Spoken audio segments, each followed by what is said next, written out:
Hey guys, welcome back to the channel. This is story about Naruto gets banished from Konoha after his failure to return Sasuke part 1. Before I start, please do support for more amazing content and comments for part 2. Do consider to subscribe my channel and share my video to your friends and check out the description as well. Let's start the video. The battle between Sasuke and Naruto had just ended and Sasuke had decided not to kill the unconscious Jinchuriki, not that he would have succeeded with a guardian watching over him from a nearby mountain and with Itachi and Kisame seeing the battle just in case Sasuke would try to kill Naruto, since that would interfere with the Akatsuki's plans.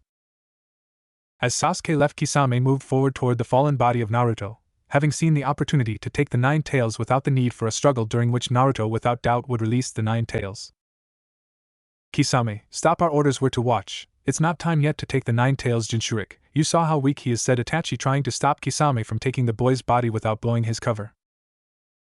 Yes, I also saw his potential. Itachi, he will one day surpass us in skill and power, and I don't want to get more hurt while we subdue him, so it is better that we do it now while he is still this weak, said Kisame with a decided tone, showing that only death would stop him from achieving his goal. If you say so, but remember you will have all the responsibility if this goes wrong, said Itachi, transforming his eyes into their Megenkyo Sharingan form, having decided to kill Kisame. Before Itachi could act, a man fell right before them, kicking up a cloud of dust. As soon as the dust cleared, they saw the man standing before them. He was 185 to 190 centimeters with white hair, a lean body, and a pair of unnerving ice blue eyes that seemed to shine with an inner light. The man was wearing a white coat much like those that Akatsuki members wore, only this one was totally white. I'm afraid I can't let you do that to him, he said, gesturing to Naruto. Too bad, we will have to kill you to then, old man, said Kisame, drawing his sword. I hope to avoid this, but remember you asked for it, said the old man with regret laced into his voice. Kisame launched forward, intending to cut the man in half with his sword, but was stopped by the old man producing a sword out of nowhere. The sword was still in its sheath, but still its design was very strange. Imagine a medieval broadsword. Neither Itachi nor Kisame remembered to have ever seen such a sword design in all of the elemental nations, and they had seen almost all of them. The old man took the blade out of its sheath, causing a shockwave which threw them off balance, and cracked the rock they were standing above. Itachi threw his kunai toward the stranger, but the old man simply deflected it using the flat side of the blade and returned toward Kisame. Kisame had used this time to summon forth a wave of water nearly 10 meters tall and 11 meters wide, intending to crush the old man with a wave of water and ending the battle, but the old man simply disappeared and reappeared behind Kisame, and before he could react, he punched him in the face, sending him 50 feet away and making him cough blood. Itachi used his great fireball jutsu, but the old man disappeared and reappeared behind him. Itachi ducked from the punch and attempted to sweep his opponent's feet from under him, but the old man jumped, and from nowhere he simply summoned a wave of water 3 times the size of Kisame's without any hand signs, and with a wave of his hands the wave moved to cover him and Kisame, but Kisame used his water release tide reversal to turn the wave against the old man, but he could feel his chakra reserves rapidly depleting against the old man hold over the water.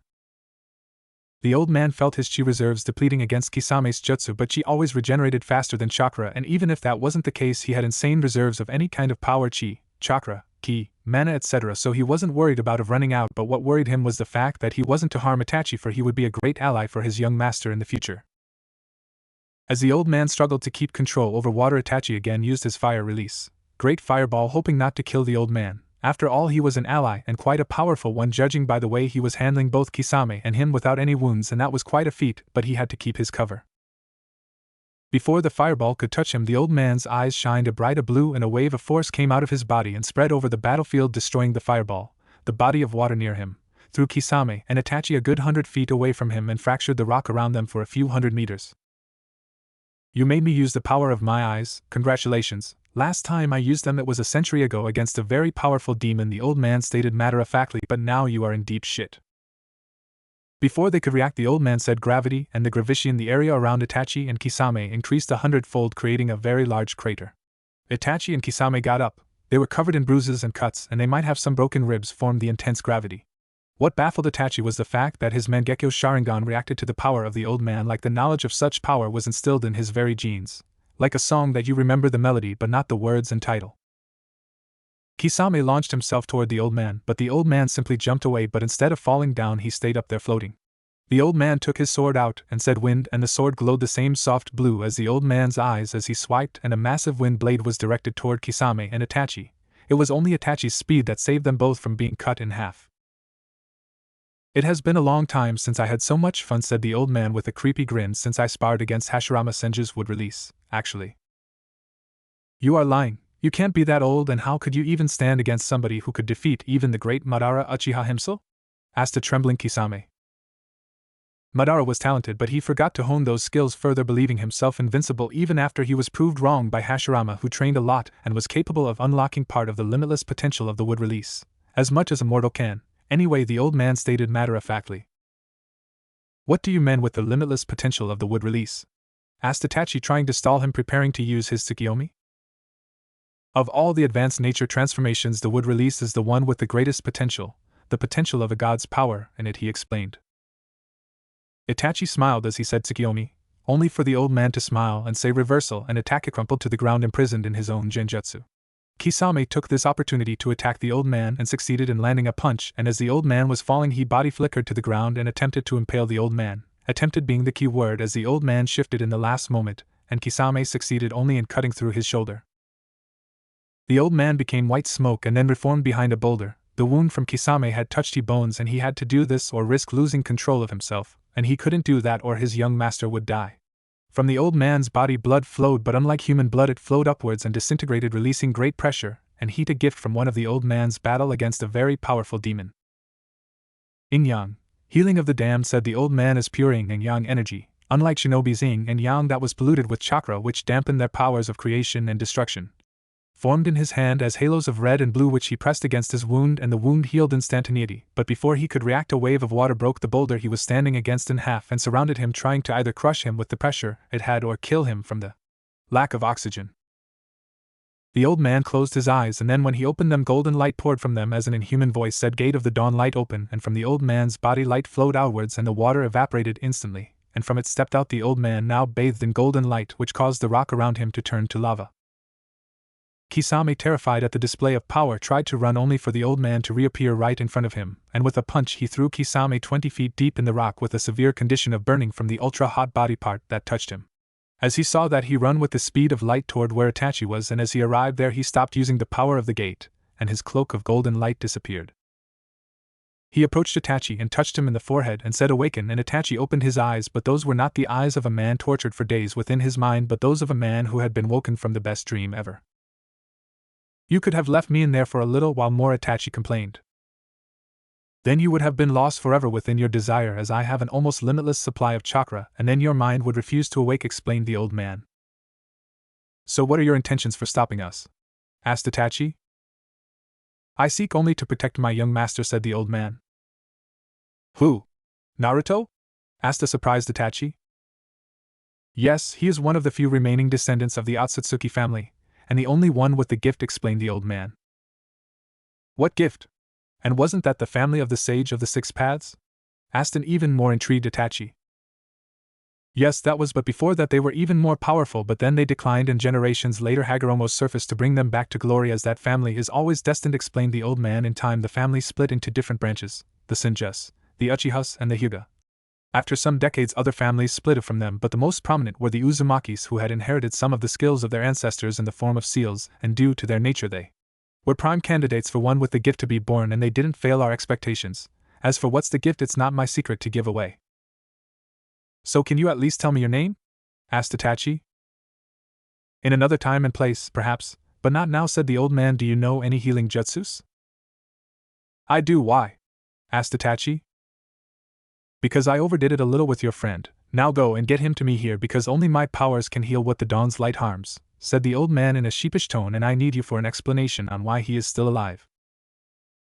Without saying a word, Itachi left to take Kisame's body and returned after 10 minutes, only to find the old man in a meditation pose levitating 3 feet of the ground. "Hey old man, I brought him," said Itachi. "I know, I felt you both the moment you arrived," said the old man as he floated down to the ground. He approached the unconscious form of Kisame and held his palms right in front of Kisame's abdomen, where his robes were torn and showed burned flesh and even some crisped organs. It was a wonder that he was still alive. "Yin-yang, healing of the damned," said the old man as his palms were again covered in the ethereal halos of pure yin and yang energy, and he touched Kisame's abdomen. The wounds all disappeared, only leaving a broken rib or two, for show mostly, and a big scar in Kisame's abdomen.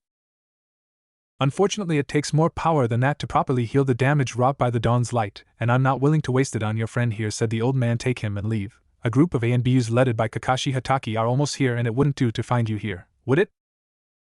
As Itachi and Kisame left, the old man swore as he sensed that Kakashi had seen Itachi and Kisame, but he didn't have the time to fix things. The machinations of destiny had been put to work, and without a fully fledged master there was nothing he could do. Kakashi Hatake was having a troublesome period, and that was saying something. Initially Orochimaru had attacked Konoha and then Sasuke left, or had been taken, nobody knew, and since there wasn't something better available at the moment, they sent a group of rookies to do a veteran's job. Surprisingly enough, they had succeeded. He guessed that Naruto had rubbed off on them, and then when he came to the Valley of the End he saw two missing Nins leaving the valley, and he could have sworn he saw a third person in a white coat, but then it was only a brief moment, and he could have been wrong. As he entered the valley, they were getting readings of residual Nine Tails chakra that were off the charts, and that could mean that the seal had loosened enough for Naruto to draw chakra from the Nine Tails. He suspected that had been Minato's plan all along to give his son a fighting chance against the masked man. After a minute he saw Naruto's body lying unconsciously in the valley's bottom, and a man in a white coat was kneeled in front of him. The old man was currently kneeled in front of the unconscious form of his young master. The boy had the potential to be better than every one of his predecessors, but he had to grow out of his childish naivety first if he was to survive the oncoming trials ahead of him. He sensed Kakashi Hatake's body flicker nearby, and he felt the worry for Naruto rolling off in waves from him. "Come forth, Kakashi Hatake. I don't mean any harm to you or you sensei's son," he said calmly. "How did you now?" "I suppressed my chakra signature," said Kakashi Kanaya, ready to attack.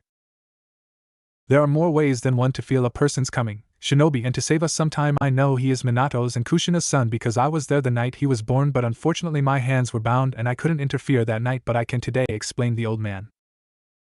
"How is he?" asked Kakashi, sensing truthfulness coming from the person in front of him. "Just exhausted and some emotional trauma, but he'll get over it eventually," said the old man. "Young. Regeneration," said the old man as he moved his hands over Naruto's body. He felt Kurama shiver within its prison as it felt a presence even older and more powerful than itself. "There, that should do it. Take good care of him for me, Kakashi Hatake," said the old man as he disappeared. "Wait," said Kakashi, but the old man disappeared before he could say anything. 3 days later, Konoha's hospital. "Naruto, Naruto," a voice whispered within Naruto's mind. "Don't be that evil, Gigi, let me sleep some more," answered Naruto. "I'm not Hiruzen Master Naruto," answered the voice. "Who are you?" asked Naruto, realizing they were in his mindscape. "My name will be revealed to a later time, Master. As to who I am your protector," answered the voice. "How do you do this? It's so cool," asked an excited Naruto. "It's but a fraction of my power, the ability to manipulate puring energy to get into somebody's mind in dreams, although it's the least used of my abilities," answered the voice. "Cool, can I learn how to do it, please?" asked Naruto. "That and more, my young master. Unlike me, your only limitation is imagination," answered the voice. "Wait, why do you call me master?" asked Naruto. "Because you are. I have served your family for centuries before they fell from grace," explained the voice. "Really, so I am what? Royalty?" asked Naruto. "I will explain when we meet, but I came to warn you that right now there's a conspiracy to kick you out of He Village," warned the voice. "But why? How?" spluttered Naruto. "Because of the Nine Tails. They don't understand you, and what they don't understand they fear and seek to destroy," explained the voice. "I don't care," was the cold answer from Naruto. "Finally I'll be rid of this hateful people. Don't judge many by the actions of few. There are good people in Konoha, but right now those who seek to harm you prevail. Don't worry, I have made my move, and if worse come to pass then I will take you in," comforted the voice. "Thanks," said Naruto as he felt himself return to consciousness. At the same time, Hokage's office. The new Hokage, Tsunade Senju, was about to attend her first council meeting. She knew she was in for a very difficult challenge, as the old man had already told her about the councilman's plans to banish Naruto from the village. The boy was the only reason she accepted the office in the first place, and if they thought that she was going to just accept it, they were in for a surprise. As she entered the council chamber, she saw the full council was in there, which was quite surprising as most of the time half of them were missing, especially the civil part, as they always had some important business to attend to. That being said, this only meant this was a very important matter for them all to be reunited, the only other occasions being urgent meetings. The foundation of Konoha and the reunion 12 years ago to decide what to do with the heir of the fourth Hokage. "Good day, gentlemen. I'm really flattered that you are here today on my first council meeting as the new Hokage," said Tsunade, deciding to play dumb. "The honor's all ours. However, we came here to present you a motion that concerns the safety of this village, said Kusumoto Hirakumi, a very influential businessman of Konoha, thinking that she didn't even know what was to come as their spy informed them. What is this matter? I haven't heard of any such thing, have you, Shizen? Asked Tsunade, deciding to bait them even more. No, my lady, answered Shizen. This matter just came up, my lady, said Kusumoto the demon boy. He has been proved to be a danger to the whole village, as he had almost released the 9 tails in the Valley of the End. And that calls for the renewal of the seals placed on him by his father. I don't get where the big danger is here, said Tsunade, causing whispers to erupt within the council. Yes, but there is also the fact of 2 missing Nins, Kisame Hashikaji and Itachi Uchiha, leaving the valley, and we have reason they are after the boy. Banishing him would be the best course of action that won't endanger Konoha, said Kusumoto with a malignant grin. If that's the case, then we should banish all of our best shinobis, including here you, Kusumoto, as you currently have a killing contract on your head. Currently this contract has been taken by an organization called Akatsuki, which Kisame Hashikaji and Itachi Uchiha are members, she concluded, causing nods of approval from some of the heads of the Konoha clans and shouts of outrage from the rest of the clan's heads and the civilian council. That's not the same, the boy is also in danger of releasing the 9 tails while the rest of us doesn't, said a very angry Kusumoto. And I already told you there's a solution to it. A fairly simple one, or didn't you get it, said Tsunade, barely keeping her composure. He is a demon, cried one of the members of the civil council, while the rest of the shinobi council just stayed silent. He is a vessel, for crying out loud, and even if it was so, I have the final say, as he is a ninja, said Tsunade, a vein showing in her forehead. Let's put this at vote. All those in favor of banishing Naruto Uzumaki raise their hands, said Kusumoto as he played his trump card, and 3/4 of the council raised their hands. Indeed, a majority vote, but you forget that I am essentially a military dictator to which all shinobis owe their allegiance even more than to their own clans, and I didn't remember asking for a vote, said Swanda calmly. Hereby you, Kusumoto Hirakumi, are arrested on charges of undermining the authority of the Hokage, and all your fortune is sequestered and passed under ownership of the village of Konoha. Anyone has any objections? Danzo watched from his seat as 2ANBU dragged as screaming Kusumoto away. He liked the new Hokage's approach to things, but that went against his plans of recruiting the boy for his route ANBU. Their spy hadn't informed them of this, but that was something that could be fixed easily with his backup plan. One so well versed in the art of deceiving and politics always had an ace under the sleeve. Now we are a member short. I plan to appoint my apprentice Shizen Tatamesa as the new councilman, effective immediately, said Tsunade, earning an uproar of displeasure from the council. If I didn't know you better, I would think you are trying to replace the council with people loyal only to you, said Hayashi Hyuga with a hint of amusement in his voice. I'm merely replacing a retired councilman with another who is suitable for the job, and who is more suitable than someone whom I have personally trained, said Tsunade in a sweet tone that sent shivers down everybody's spine. That's very wise of you, my lady. If we have concluded this council meeting, I have important business to attend to, said Danzo as he got up.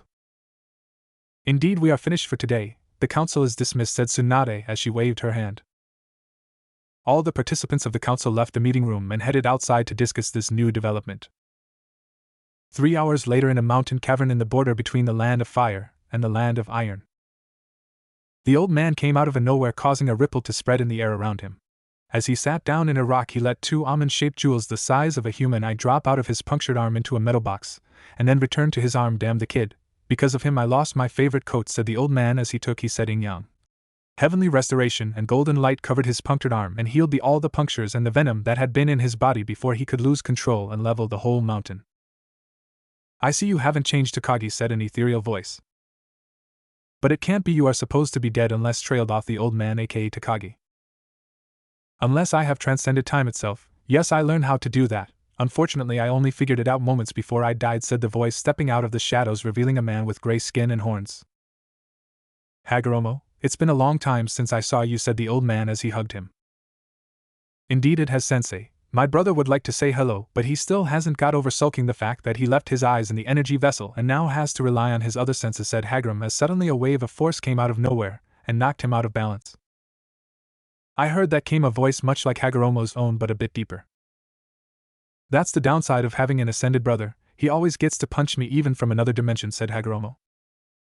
I heard that too, you know, said the voice, sending again another wave of force. You still haven't grown out of your childish behavior, said Takagi, laughing very hard. It has been the only thing that has kept us sane this last millennia, said Hagoromo, so what do you need a pair of Rinnegan jewels? I'm going to give the Rinnegan to Naruto Uzumaki, the heir to the gift of the Emperor, said Takagi. So finally one has arrived. And we who though he was just the reincarnation of Azura, said Hagoromo. Well, that means I will have to give him the half of my power earlier, and so will my brother. You know once he comes into his power he won't need that, right? Asked Takagi. True, but this has been my goal for all this time, to find a reincarnation of Indra and Azura that will break the cycle of hatred, and to do that they are going to need to inherit half of my power each, said Hagoromo.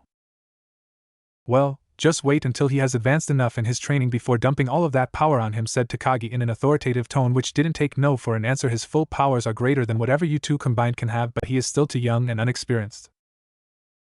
Of course, sensei, you know I always was the responsible one, said Hagoromo. That is not true, remember Nishikawa, said the voice of Hamura Otsutsuki. Shut up, said Hagoromo. Make me, was the reply. Hagoromo disappeared, and Takagi could have sworn he heard them mock fighting again like they did when they were young, and he had trained them into the use of their powers as was his duty to train the heroes chosen by the emperors to eat the fruit of the Shinju, although Kaguya stole it so she wasn't classified as a hero despite being descendant of the last emperor. Danzo stood there listening the heads of some of the ninja clans of Konoha and the rest of the members of the civilian council discuss on how to get rid of the demon child. Frankly, what they were doing was in his interest, as he would gain a Jinchuriki as a member of Root, but he was afraid of the reaction of the new Hokage. She had shown she wasn't as passive as Hiruzen, and she dealt with opponents ruthlessly. The execution of Kusumoto for high treason was a perfect example. There was only one way to do this, and he would have to go out in the open in order for that to work. Gentlemen, said Danzo, stepping out of the shadows, I think that I may have a solution for your problem.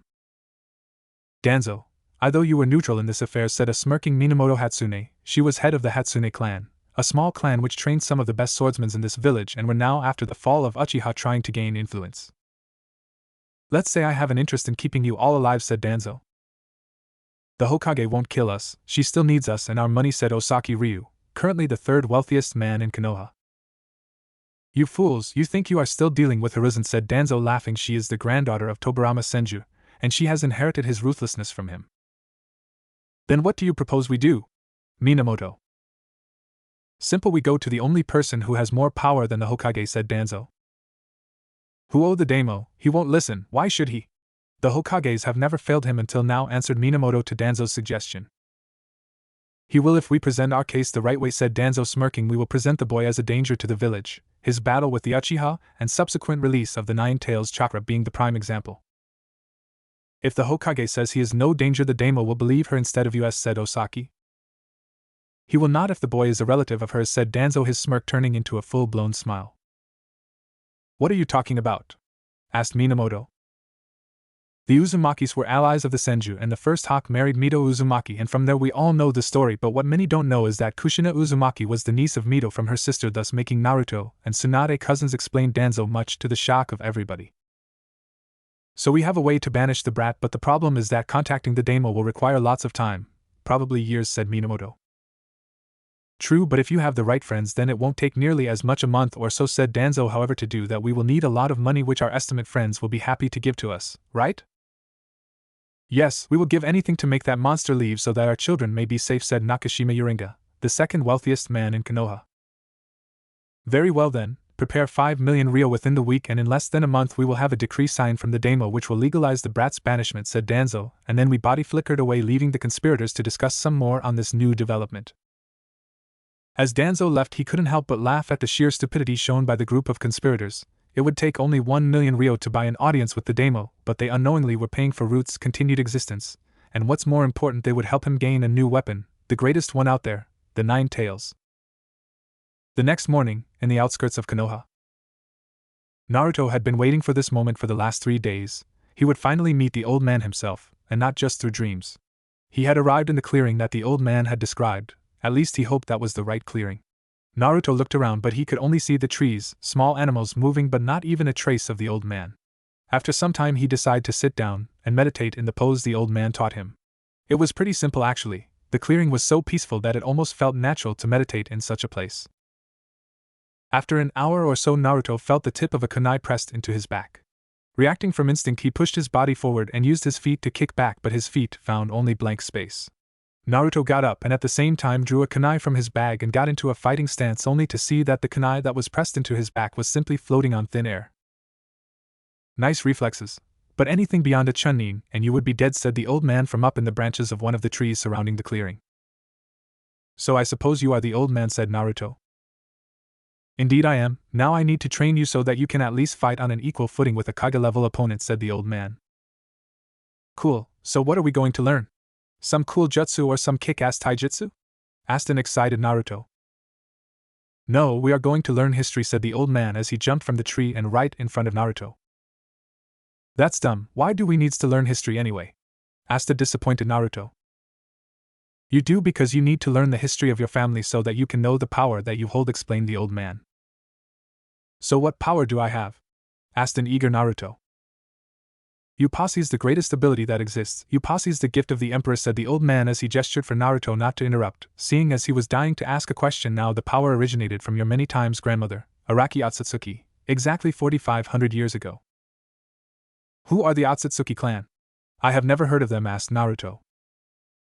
They are best known to shinobis as the family of the Sage of the Six Paths, but before that they were the emperors of the elemental nations and even a great deal of territory beyond that, explained the old man. So I am royalty? Asked Naruto.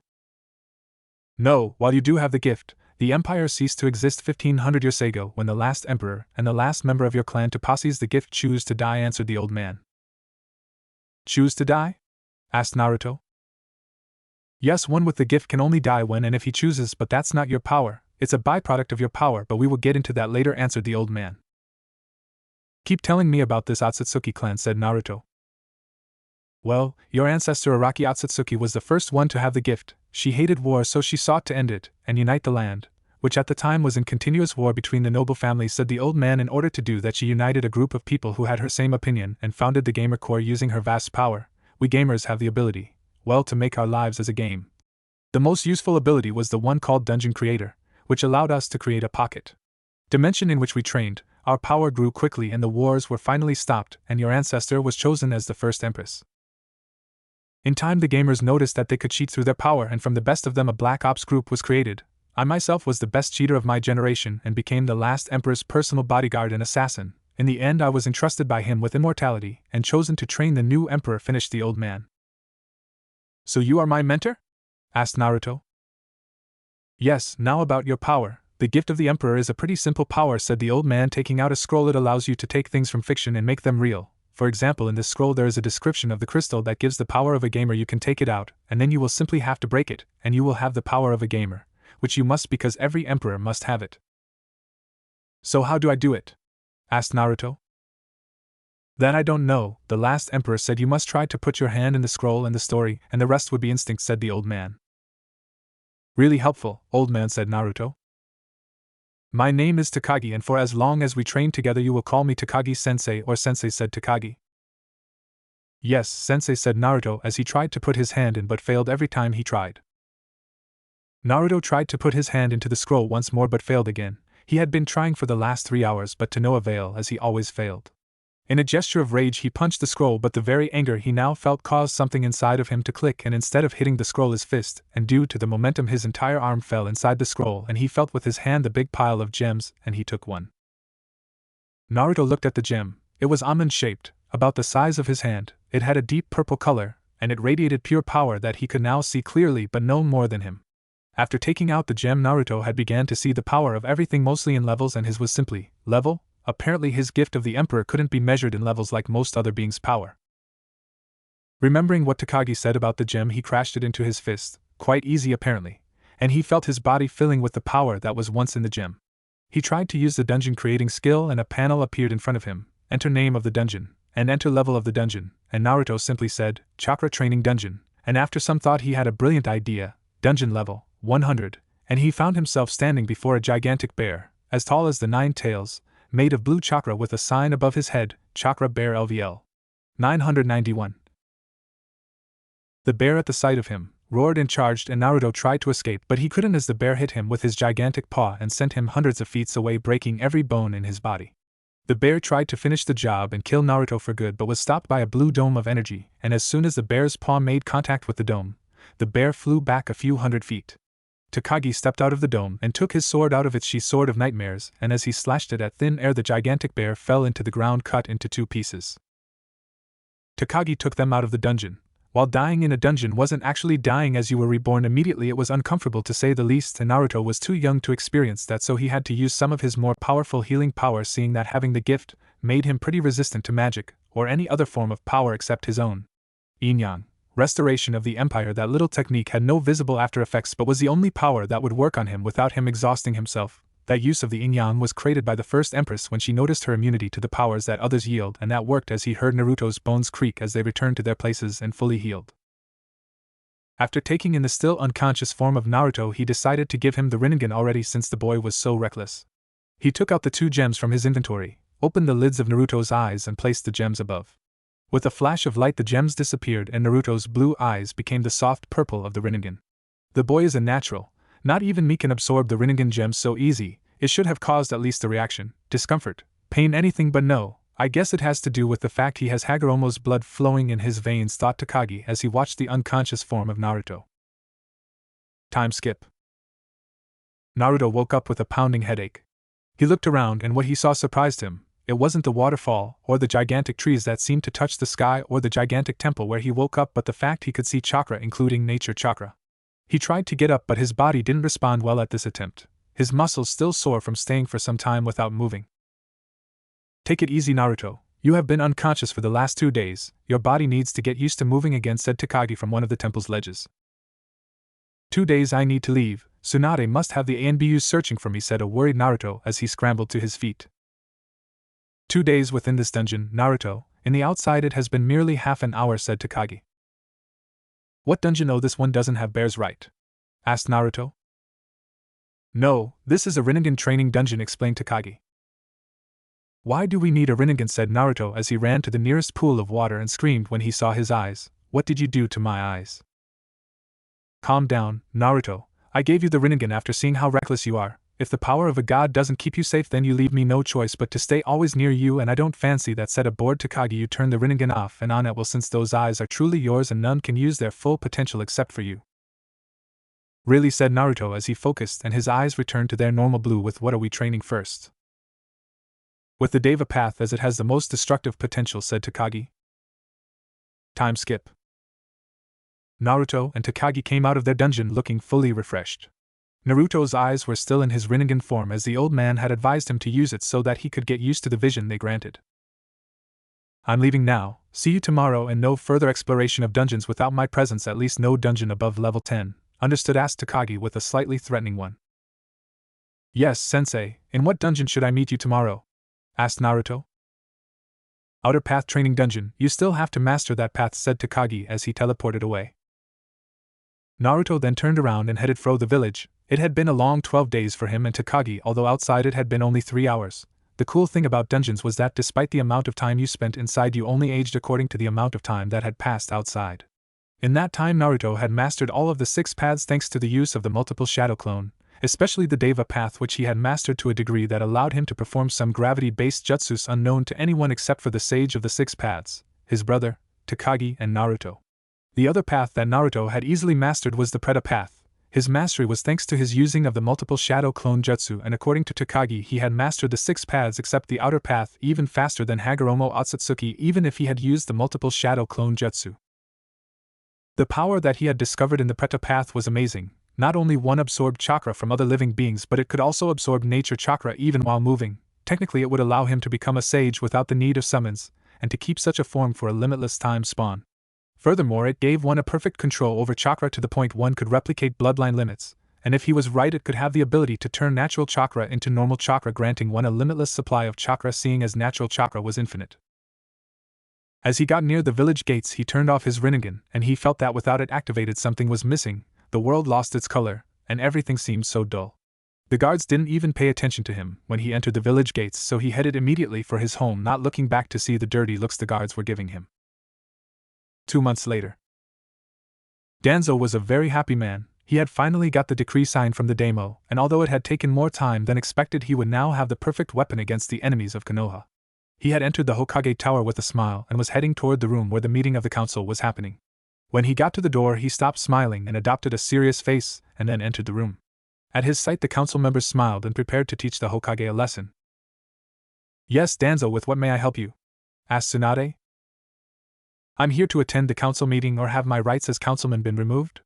Asked Danzo, pretending to be offended while transporting the parchment to the hands of Minamoto. No, of course not, but I thought you had some pressing matters to enter like that, said Tsunade, turning back to the other members of the council. Lady Tsunade, we have a pressing motion to present before you, said Minamoto. And what would that be? Asked Tsunade, obviously bored. A motion for the removal of the demon child, Naruto Uzumaki, said Osaki Ryu. Either we closed the matter 2 months ago, or do you want to pay a visit to Kusumoto, threatened Tsunade. Of course not, but for the safety of the village you mustn't let your emotions control you. He may be your relative, but he is still a danger to the village, said Osaki. I'm being objective, said a very angry Tsunade, releasing her killing intent. The daimyo doesn't think it that way, said Minamoto, producing the scroll with the seal of the daimyo. The daimyo has no right to banish my subject, said a very angry Tsuwanda, many of the civilian council fainting from the intense ki in the room. No, but he does have the authority to declare a ninja a missing nin, and that's what Naruto is as of now, and a village who harbors a missing nin. Who would contract us anymore? Said Minamoto, tossing the scroll to Tsunade. After reading it, the amount of ki that Tsunade was releasing increased immensely, and only the ninja members of the council were still conscious. With a sign of her hand, she summoned an ANBU. Find Naruto Uzumaki and escort him outside of the village, but no harm must come to him, or you'll deal with me, threatened Tsuwanda. Immediately, my lady, said the ANBU, and he body flickered away. Wake them up and then leave my sight, except you, Minamoto Hatsune. You are under the charges of treason against your Hokage. How do you plead? Asked Tsunade. Innocent, how may I ask, have I betrayed my Hokage? Asked Minamoto. You have undermined my image in front of the daimyo, and last time I checked that was treason, said Tsunade, waving her hand, and 2 ANBU entered the room. You are doing this just because you don't want the boy to be banished, said Minamoto. Be that as it may be, you are still guilty. Take her away, said Tsunade to the 2 ANBU. Her replacement will be Kakashi Hatake. Anyone here has any complaint, said Tsunade, and when she got nods of no, she said, very well, you are dismissed. In the meantime, outside of Naruto's apartment. In the last 2 months, Naruto had fully mastered the power of the Rinnegan and had been trained in the other powers by Takagi. He was allowed to even slay Azuras and Devis and acquire their powers, so it wasn't a surprise that he felt the ANBUs approaching, especially since they were oozing negative emotions. 2 ANBUs, one wearing a tiger mask and the other a fox mask, body flickered in front of him. Naruto Uzumaki, you are hereby banished from Konoha by the order of the daimyo of the Land of Fire, said the ANBU who had the tiger mask. On what grounds? Asked Naruto. You are a danger to the village and you are a demon, aren't those reasons enough?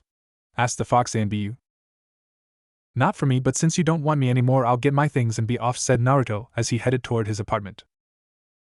No, you're not, you are a missing nin, and so you will leave with only the clothes you are wearing, said maliciously the tiger ANBU. I don't think so, said Naruto as he was about to enter his house. You just made my day, said the tiger ANBU. Fire release, fire bullet. Naruto, sensing the chakra spike, teleported away and saw as the fireball touched the wall, and the wall exploded. He turned his Rinnegan on, and he said lightning release, heavenly artillery, without making any hand signs as his Predapath made it useless, and 5 streams of electricity came out of his hands and headed for the ANBU, who dodged and retaliated by using the fire bullet jutsu again. Naruto dodged, summoned a massive storm of flames through the use of magic by muttering a few words. That kind of magic needed no power, only the ability to calculate, which Naruto had in abundance. The storm took them by surprise, and the tiger ANBU quickly made some hand signs and shouted fire release, fire torrent, and from his mouth a large stream of fire came out, but it only served to strengthen the firestorm more, and he was hit by it.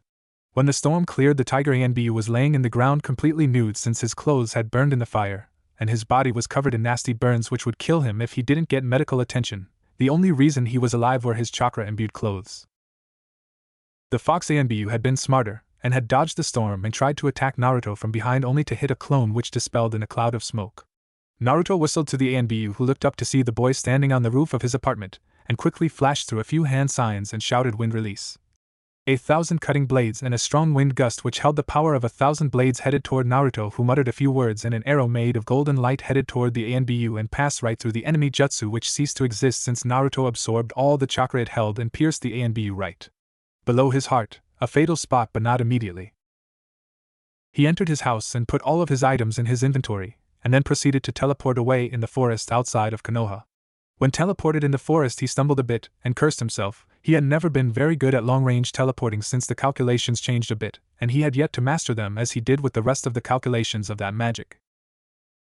"Come here, Takagi, I have already sensed you," said Naruto as he sat down in a meditative pose.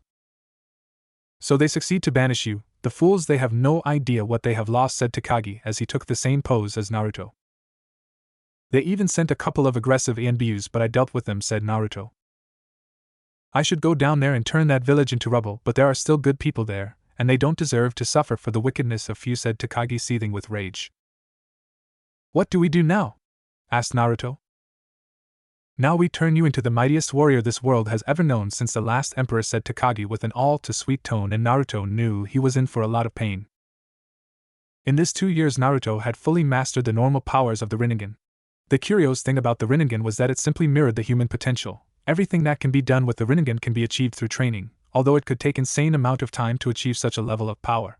The only humans to have even come close to such a power being Hashirama Senju and the first Uzukage, especially since he discovered way to permanently seal the Sharingan, Madara not counting since he had a watered-down version of the Rinnegan. The eyes spared Naruto the need of centuries of training and allowed him to delve further into the Rinnegan's more advanced powers. One such example being the power of the Preta Path to absorb nature energy, even if you were moving, and turning it into normal chakra, but it could also be used to maintain the Sage mode for an indefinite amount of time. According to Takagi, the eyes were as powerful as the owner, which meant he was the only one, alive, to be capable of yielding the legendary power of Hagoromo Otsutsuki, aka the Sage of the Sixth Rinnegan. Had the added benefit that it allowed him to use every special jutsu derived from the eternal Mangekyo Sharingan, and it had none of their drawbacks. He had also learned different magical discipline, at which he excelled especially when it came to magical dueling, vast area spells and runes, although he was still lacking when it came to potions or the more mundane spells. When it came to the usual ninja stuff, he could be considered an S-rank ninja, but that was if he used his Rinnegan and magic, and he didn't like to become dependent on them. The area he most liked was Fuinjutsu, which was no surprise due to his Uzumaki heritage, and the Namikaze heritage gave him a speed and dexterity bonus which was gladly accepted. His current level in Fuinjutsu was Exotic Fuinjutsu Mastery LVL 15, but he was currently stuck there because it needed too much EXP to gain a new LVL. And despite he used it every time he fought in his dungeon dimensions, the advanced mastery was hard to level up.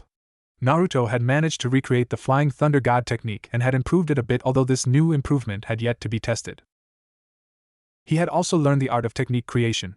The process was pretty boring, as it involved calculations, as it was needed to calculate which hand seals were needed for the jutsu, the right way to mold the chakra, etc. Strangely, being the son of the Yellow Flash gave him a plus 30% EXP when it came to new technique creation.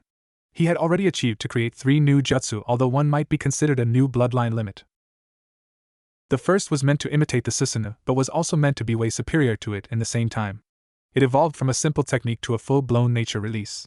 He nicknamed it the Celestial Release, as it was used to draw mystic energy, nor chakra, mana, ki, etc., and give it a shape, the shape of an armor, which increased the wearer's strength, speed, and regenerative abilities.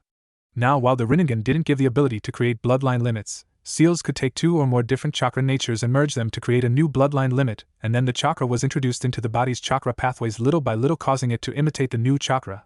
The only reason this wasn't done was that it put the body under a lot of pressure. Enough to kill, and it was only thanks to healing spells and the yin-yang, heavenly restoration, that Naruto survived the process.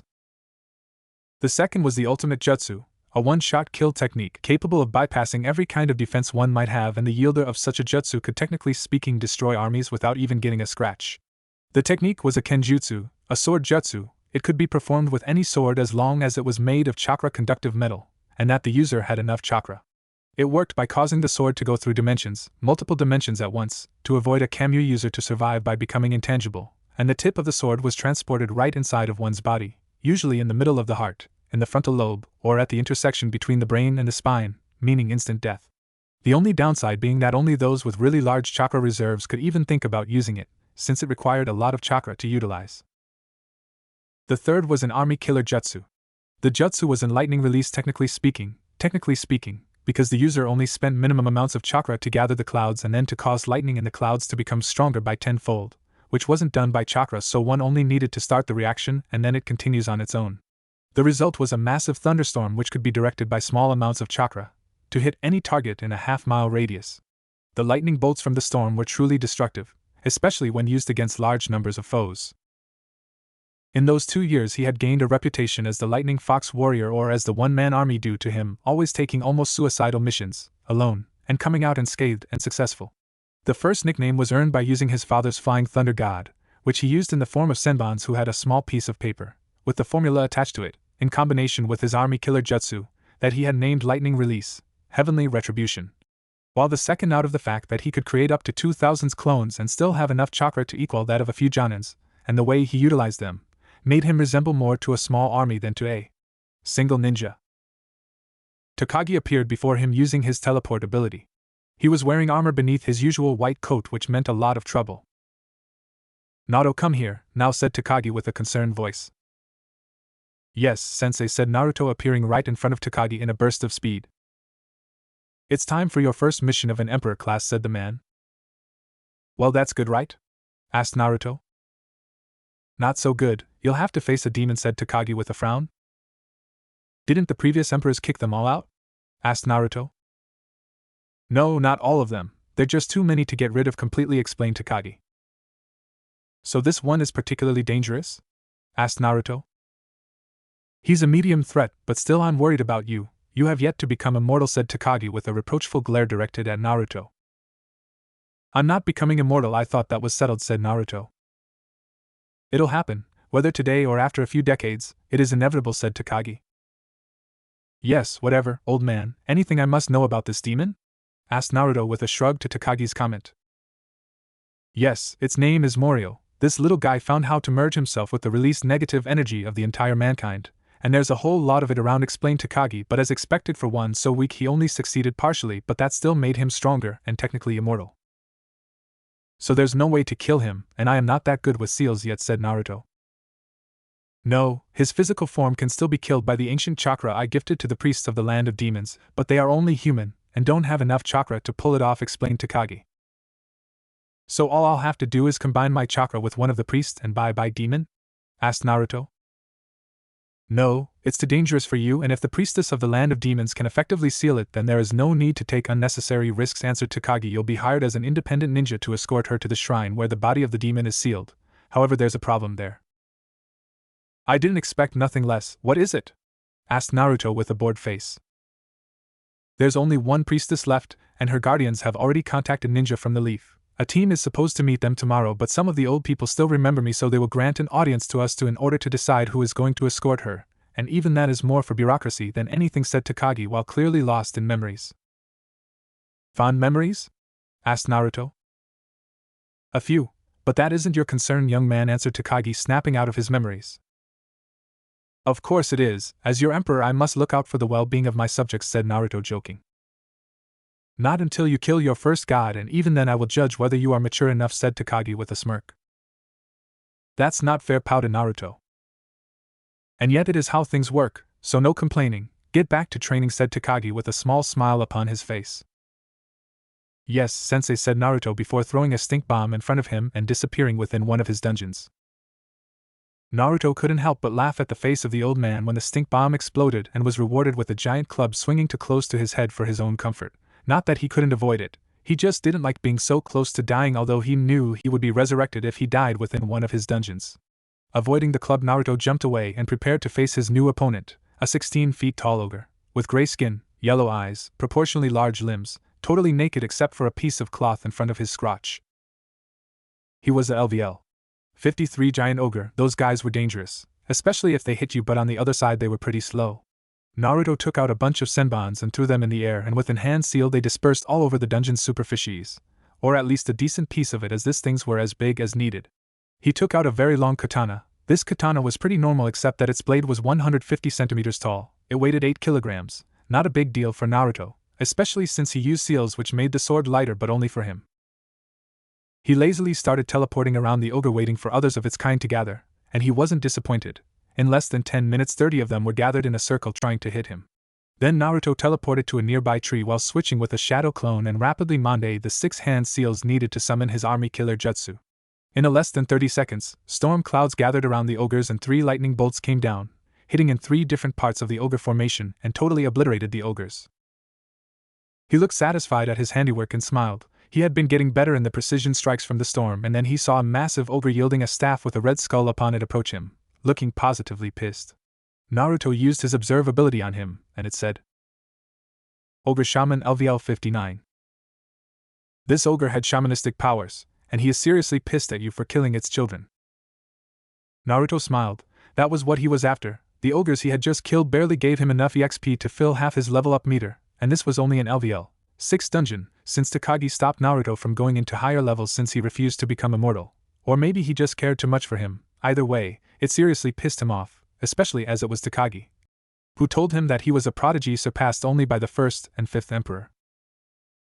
Naruto snapped out of his thoughts in time to teleport away from the tree just as it was struck by a lightning, not as powerful as his but still strong enough to do some big damage.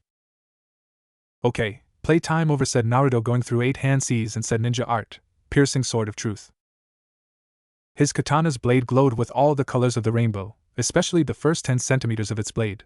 In a second the glow was over and the ogre fell, blood coming out of his mouth, as his brain was cut in 2 from the inside of his head, no outside injuries. He saw 5 more shamans running toward him while sending fireballs in his direction. He dodged them and went through the hand seals again and said ninja art, 1,000 piercing swords of truth, while pointing his sword toward the approaching group, and they too fell, their brains severe from the spine, meaning immediate death.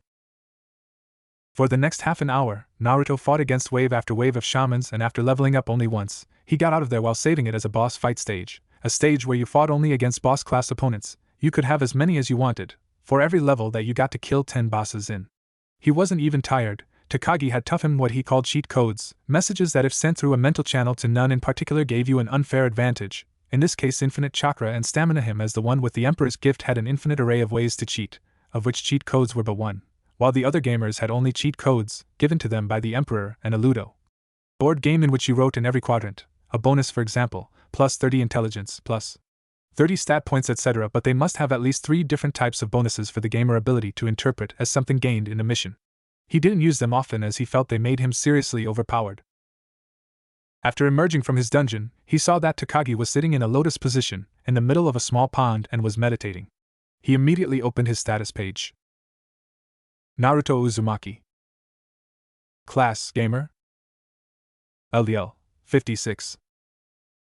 Points to next level 8.000/106.000. Age 16. Height 180 centimeters. Weight 58.3 kilograms. HP 14.700. Chakra points 64.100. MP 150.000. Kurama's CP.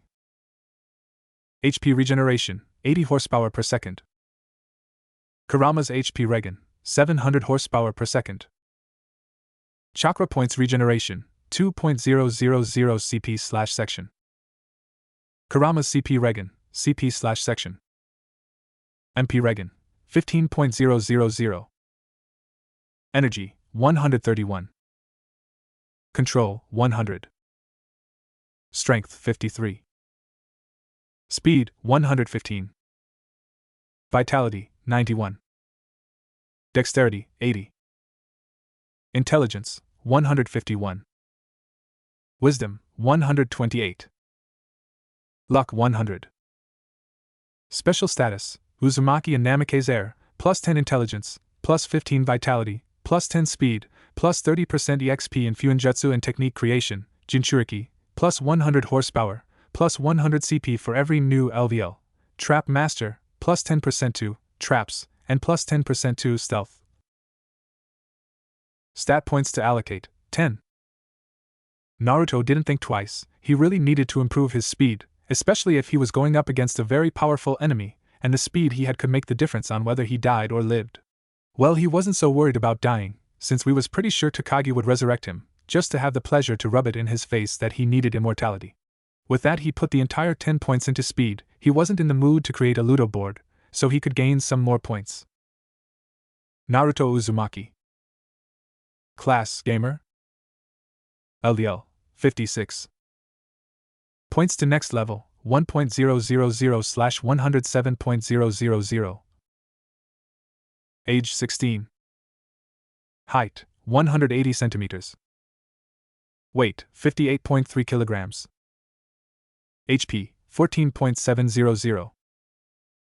Chakra points, 64.100. MP, 150.000. Kurama's CP. HP regeneration, 80 horsepower per second. Kurama's HP regen, 700 horsepower per second. Chakra points regeneration, 2.000 CP/section. Kurama's CP regen, CP/section. MP regen, 15.000. Energy, 131. Control, 100. Strength, 53. Speed, 115. Vitality, 91. Dexterity, 80. Intelligence, 151. Wisdom, 128. Luck, 100. Special status, Uzumaki and Namikaze Air, plus 10 intelligence, plus 15 vitality, plus 10 speed, plus 30% EXP in Fuinjutsu and technique creation, Jinchuriki, plus 100 horsepower, plus 100 CP for every new LVL. Trap Master, plus 10% to traps, and plus 10% to stealth. Stat points to allocate, 0. It is good to know that I have gotten rid of the Prankster King status. Though Naruto, that thing was really a pain in the ass, and then he added as an afterthought I should really stop using the Ludo game board. That thing has made a really overpowered ninja, especially when it comes to chakra and mana regen. When he opened his eyes, he saw Takagi standing over him with a scroll in his hand, and with a very evil smirk. Before Naruto could do anything, Takagi dropped the scroll, which emitted an obnoxious brown-colored gas, which really stank. "Takagi, you will pay for this," shouted Naruto, dispelling the stink gas. His only answer was a laughter that came from nowhere and a piece of parchment which said, "You're free to do whatever you want until tomorrow. I expect you in the border of the Land of Fire and the Land of Wind in 12 o'clock tomorrow." Naruto shrugged at the letter, and though it would be a good time to visit Gaara. In those 2 years he and Gaara had become great friends, and he was always invited to stay in Sunagekure every time he passed by during a mission. During this time he and Temari had gotten closer, and that earned him a friendly talk by Kankuro and Gaara which had made Naruto blush and answer, I quote, "It's not like I like her like that," which caused Gaara and Kankuro to double over from the laughter. Next day, in the border of the Land of Fire and the Land of Wind, Naruto appeared in a flash, in what seemed a desolate strip of rocky cliffs which marked the border between the two lands. He saw Takagi was already there, wearing the same armor as yesterday and keeping a sword much like Zabuza's, only this one didn't have any bandages to hide the silvery metal, which he recognized as mithril. "So how was your girlfriend?" asked Takagi, joking, and earning him a blush from Naruto. "For the last time, she isn't my girlfriend," shouted Naruto, at the top of his lungs. Yeah, whatever you say," said Takagi with a non-committal shrug. "So are we going to go or what?" asked Naruto. "Of course, grab my forearm," said Takagi, offering Naruto his arm. "Not that, please, not that," pleaded Naruto. "Of course we'll use heavenly transportation, or do you know any better method of travel to a place you have never been?" asked Takagi with an evil smirk. "I swear, you must do that on purpose," said Naruto, grabbing Takagi's forearm. Naruto felt himself being squeezed through a tube, the result of traveling in that particular dimension. While it allows for you to go to places that you haven't been before, it also makes one puke, at least someone not used to that particular method of travel. When the squeezing feeling stopped, he and Takagi were standing in the middle of a courtyard, filled with different trees, bushes, and among those bushes grew small flowers. "Those are the Emperor's Bell. I gifted them to the priestess and priests of this land almost 1,000 years ago," explained Takagi. "Most lower-level demons can't stand being within a mile radius of these flowers, while the rest are burned, less if they are really powerful, due to the energy that they have gathered by being near emperors for 3,000 years. "Cool, but doesn't that mean that my weapons or pets will become something like that?" asked Naruto. "No, they were fed on purpose by the Emperor's mana. They never liked demons trying to sneak into the palace, so they created this," he answered, pointing at the flowers. "Master Takagi, we are so honored that you came here to assist us on this task," said an elderly woman, whom he found through his observe to be named Yoshimura. "Of course, I would never leave you defenseless in the face of such grave danger, but now my apprentice will be taking over my duties," said Takagi. "If he can do half of what you can, then we are in very good hands," said Yoshimura. "Unfortunately, the people on the council are too young to remember you and appreciate your power." "That won't be a problem, he can give them a show of his power," said Takagi, not worried in the slightest. "The problem is that your apprentice is going to face Kakashi Hatake, an S-rank ninja, last time I checked," said Yoshimura. "It must have been a long time ago then," he currently is A-rank ninja, although with a bit of training he could be back to the level of power he once held and even surpass it, interrupted Naruto while making battle plans. So who else are in his team? A girl named Sakura Haruno, Niji Hyuga and Rock Lee. Why? Asked Yoshimura. Well, while he may be strong, they normally use a 4-man team, and I was curious to know if any of my friends was here, replied cheerfully Naruto, making the two elder people facepalm themselves. Either way, go get ready, said Taki. I already am, replied Naruto with an evil smirk, which scared the shit out of Yoshimura and made Takagi smile. Then go and met your friends, ordered Takagi, while I take care of this little brats. Immediately, sensei, said Naruto as he disappeared in a burst of speed. The kid is special, said Yoshimura, leading Takagi toward the council room, and it is not because of his power that he is, said Takagi as he entered the council room. Naruto appeared in front of Sakura, Niji, and Lee in a burst of speed which caused them to grab their weapons and almost impale him, like they could. When they saw it was Naruto, they were so surprised that their jaws meet the ground. Naruto, it's so good to see you, said Sakura as she hugged him. It's good for me too, so how are you guys doing? Asked Naruto. Very good, I'm still waiting for a rematch, said Niji. And I do want to test my strength against someone as youthful as you, said Rock Lee with fire blazing in his eyes. Get in line, I'm pretty sure I'm going to fight Kakashi first, answered Naruto, which caused their eyes to go wide. But he is an A-rank ninja, how can you hope to defeat him? Asked a worried Sakura. I have a few tricks up my sleeve, answered Naruto with a smirk. The four young people spent the next hour talking about how life had gone in Konoha after he left, learning about the moves the Akatsuki had made. Although he and Takagi had been keeping an eye out for the Akatsuki, not even them were omniscient, and they needed every piece of information they could get. Itachi had been a great help in that regard, but even he didn't know the end game of Akatsuki, and Naruto had a feeling it was going to be something really big. After an hour, the Council of the Land of Demons, Kakashi and Takagi came out of the meeting and headed toward the four ninja.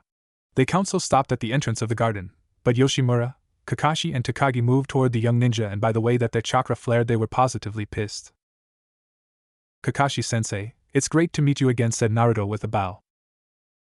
Nice to meet you too, it has become very boring in Konoha without you around, said Kakashi, ruffling Naruto's hair. What can I say, I'm unique, said Naruto with a very big grin. Don't give yourself so much credit, said Kakashi, you know Tsunade has been giving hell to the council for your banishment. Well, knowing her temper, I'm surprised she didn't gut them instantly, said Naruto with a passive look. Well, the council decided that a fight was in order to decide who would be the best escort for Lady Cheyenne, said Kakashi. Well, I'll make sure not to hurt you too much, we can't have a member of the council going to a meeting covered in bruises, said Naruto with a mischievous grin. I see you have a great informant, but you must also know I can kick your ass anytime I feel like it, said Kakashi, smiling behind his mask. I have been training to be Lady Tsunade's replacement. And yet you are an A-rank ninja, but it's not your fault you have small chakra reserve and a blind spot when you are no using your Sharingan, said Naruto. Hey, I don't have small chakra reserves, they happen to be average, exclaimed Kakashi. But for the position you are attempting to occupy, they are small, replied Naruto. We can't all have chakra reserves matching those of a small Biju, answered Kakashi. You are so wrong. No matter how much you train, most mortals can never even go close to the reserves of even the one tail. They are just too big, it's just that the Uzumakis inherited the high chakra reserves of the Sage of the Six Paths, said Naruto, causing all present except for Takagi to go wide-eyed. You must be kidding me, said Kakashi.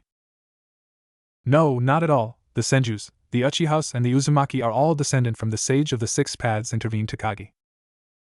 Where do you think the Sharingan came from, or the immensely large life force of the Senjus? Uzumaki's not included as they are descendant from the early Senju, thus not directly linked?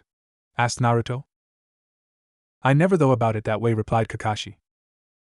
Well, there's a reason, that only those of Uchiha bloodline can use the Sharingan without dying of chakra exhaustion, said Naruto, but don't get discouraged, all the powers of the fabled Rinnegan and Sharingan can be achieved with training, a lot of it, but there's a possibility at least that you can actually achieve such a power and beat me. No need to worry at all because I'm going to defeat you, said Kakashi. Well, so cocky, I would have, though my father would have taught you better, commented Naruto, which really shocked Kakashi. How did you find out? Asked Kakashi. I was examining my seal, when I found 2 foreign chakra signatures that were not of the 9 tails, whose name I'm not at liberty to tell, and I figured that they would be there for some reason, so after months of hard work, meaning 3 months ago, I created a seal which allowed me to extract that chakra and seal it somewhere else, while at the same transferring it a bit of my chakra so that they could last for more than one meeting. Explained Naruto. Imagine my surprise when I found out that the two chakras belonged to Minato Namikaze, aka the Yellow Flash of Konoha, and Kushina, the Red Death of Konoha, and that their chakra signatures were almost identical to mine. Wait, wasn't Minato Namikaze also the fourth Hokage, the one who supposedly killed the Nine Tails? Asked Niji. Yep, the one and only. He decided that he couldn't force someone else's child to be the container, so he made the ultimate sacrifice and sealed it into me, his son, while leaving a part of his soul and chakra to help me in dire need, said Naruto, much to the shock of the council and the three young ninja. My seal, however, allows me to feed my chakra to them, and so create a connection to their souls in the Pure Land, so that I can speak with them anytime I want to. Can you let me speak with him? Asked Kakashi in a pleading tone. Of course, but I'd better keep you from my mother, or she will tear you apart, dead or not, especially if she learns you still read Aika Aika, said Naruto with a chuckle. Yep, sounds like the Kushina I knew, commented Kakashi. Now we are going to fight outside of the temple. They don't fancy seeing their flowers being trampled. Well, what can you do? They really love their flowers, rhetorically asked Naruto, while sending some of his mana into the flowers, causing hundreds of them to blossom, and caused the council to drop their jaws.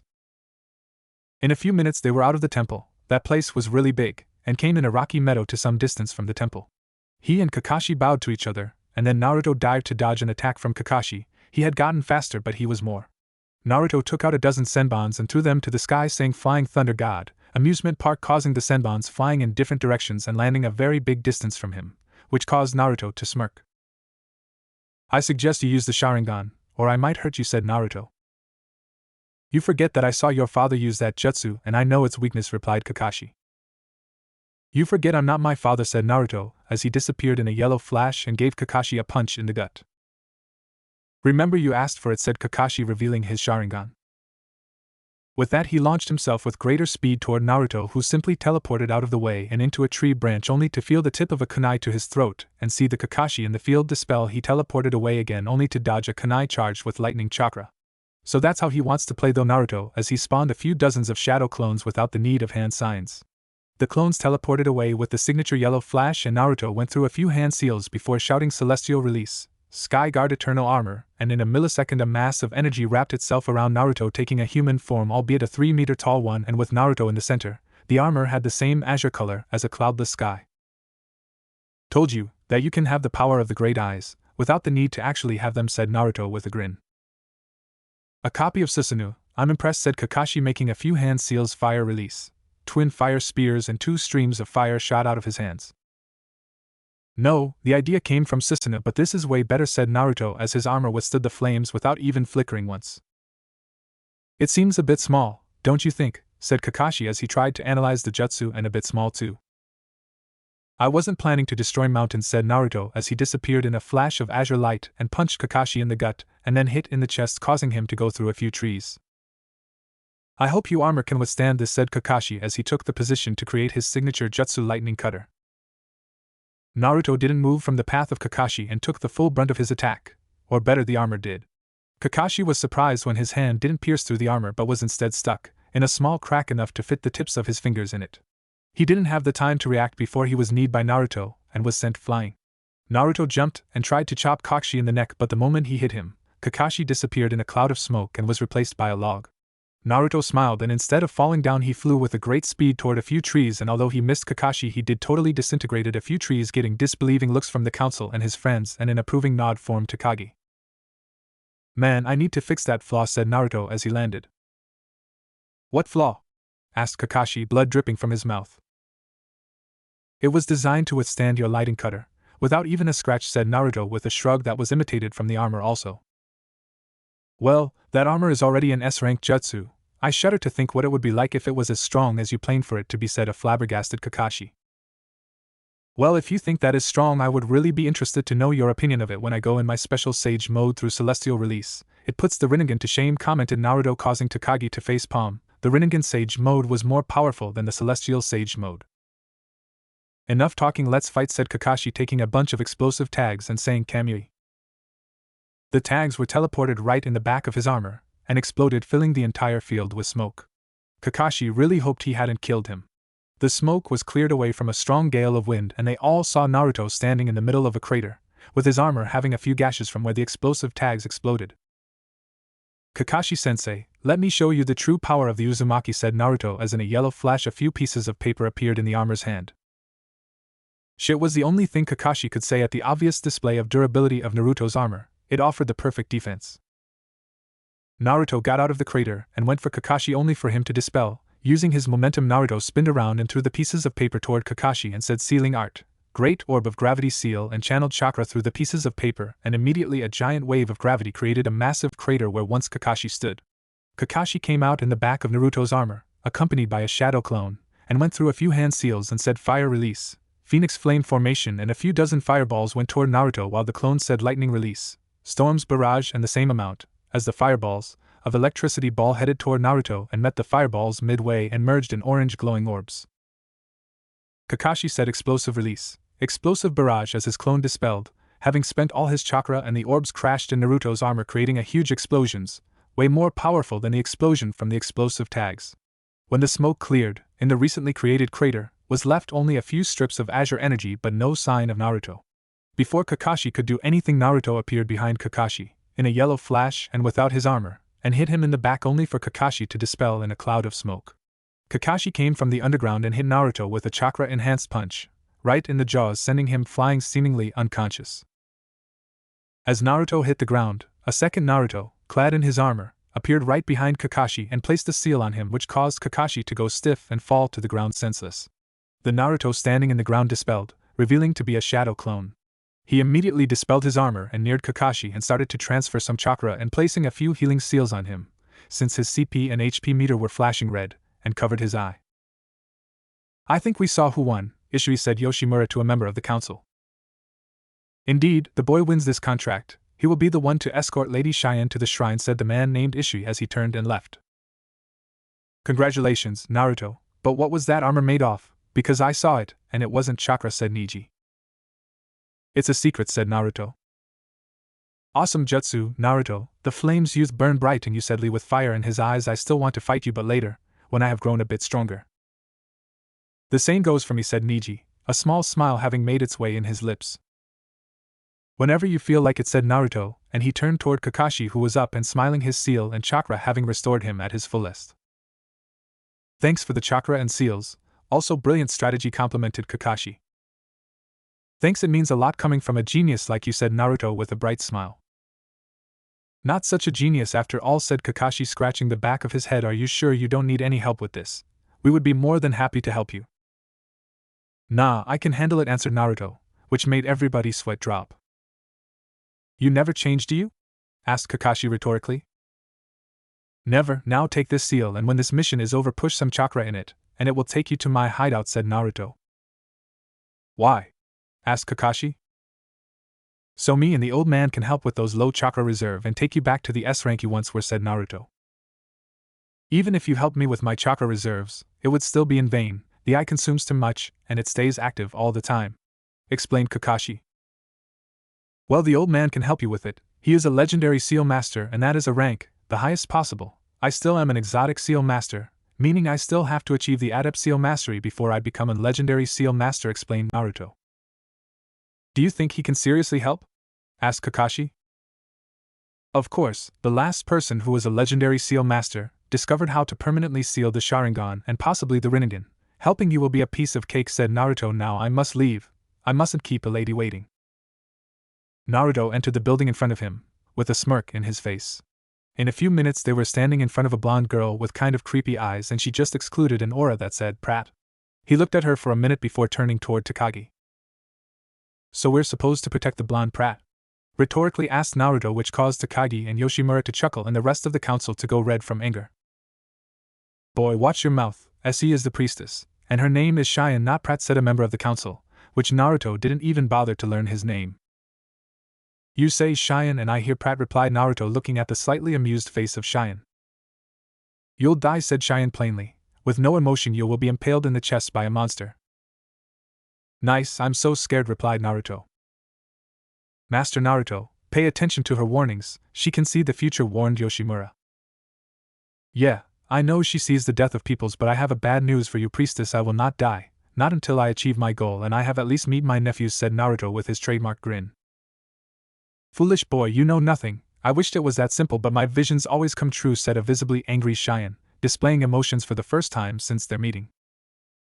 You know, you remind me of a boy who had a fixation with fate until I beat it out of him, replied Naruto. My visions can't be changed, relied Cheyenne back in her monotone voice. You know, I'm tempted to actually hit a girl for the first time in my life, said Naruto telepathically to Takagi, which made Takagi chuckle. Yeah, just wait and see, said Naruto defiantly. Enough with this disrespect toward the priestess, or we will threaten a member of the council, before being interrupted by Naruto. What? Hire the Leaf Team. You will not, because you need the best and I am the best, so shut up and let me do my job, said Naruto, rather angry. Why do councils have to be pricks with a stick shoved up their asses everywhere? Naruto, you will not fall to their level, said Takagi in a calm voice, but that showed great disappointment. Yes, sensei, said Naruto with a slight bow toward Takagi. Very well, and you will not disrespect him anymore, or else there will no longer be a land of demons. Understood, said Takagi the last part, and he said in a demonic voice, and the council members nodded. Well, we will be retiring to our room, said Takagi, and as he was leaving the room he added, oh, and by the way, we will be sleeping in the room next to the priestess. As Takagi and Naruto were walking along the hallways toward their temporary room, Naruto looked positively angry, and he entered the room so angry you could actually steam coming from his ears. As soon as they entered the room they would be standing in, Naruto summoned some chakra ink and guided it with his chakra to form into a triangular seal which glowed blue before becoming totally invisible. Takagi sat on a chair and smiled. You did very well, commented Takagi. Are you sure? Won't the spy get suspicious that we used a mental channel that can be spied and very easily? Asked Naruto. No, since there are very few that can actually do that, he would think that we didn't think that anyone could do that, so we were very lax on security, answered Takagi, taking out a pipe and started smoking a foul-smelling herb, which actually made the brain work even better. Seriously, paranoia is the sign of a true ninja, but then again, I'm not exactly a ninja, said Naruto with a shrug. Indeed, let's just hope Orochimaru falls for your reckless attitude act, said Takagi. I still don't get it how Orochimaru is more dangerous than the entire Akatsuki? Asked Naruto. He is, because he is a genius, a mad genius, but a genius nonetheless, and the fact that he is crazy only makes him more dangerous, responded Takagi. Yes, I know you can foresee what a sane person would do, but not what a crazy person would mechanically, recited Naruto.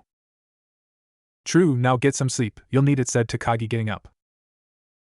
See you in a few days, Gramps, said Naruto, laying down on his bed, not before making some other seals, just to be on the safe side. Don't worry, if you need me, I'll be there, said Takagi. Like there is anything out there that can harm me, said Naruto. There are, said Takagi. You seriously lost your sense of humor, said Naruto, pouting. Well, 3,000 years of life do that to a person, replied Takagi, chuckling, but if you survive this mission, I will teach you the ultimate cheat, one taught to me by the Emperor himself. Really, what is it? Asked Naruto. You'll find out when I teach it to you. It's not that you don't have better or more versatile cheats in your personal Emperor cheat guidebook, but this one is pretty awesome, commented Takagi before disappearing in a cold blue flash, a flash with the same color of his eyes. Naruto wondered what powers did those eyes grant to the old man. Probably a lot, seeing as those eyes could block the Rinnegan itself. Nothing to worry though, a cheater could never turn against its master or their bloodline. Without permit from a fully fledged emperor, they were the equivalent of ANBU and Root ANBU, loyal to the end. Sleep claimed him after a while, before he woke up to screams of men dying, the smell of charred flesh, the coppery smell of blood and massive chakra spikes. He was up in a second, his sword in his hand, and in a flash he was outside in the courtyard. Naruto saw the first sight of a carnage. Every other battle he had fought had been quick, the least bloody he could manage. Even his heavenly retribution turned all enemies into ash, but this was a true carnage, made by people who loved pain and blood, and they would pay. He didn't have any illusions, he too was evil, but at least he granted his enemies a quick death. He was an evil the world needed. He saw them firing fire jutsu against the guards which were trapped in genjutsu.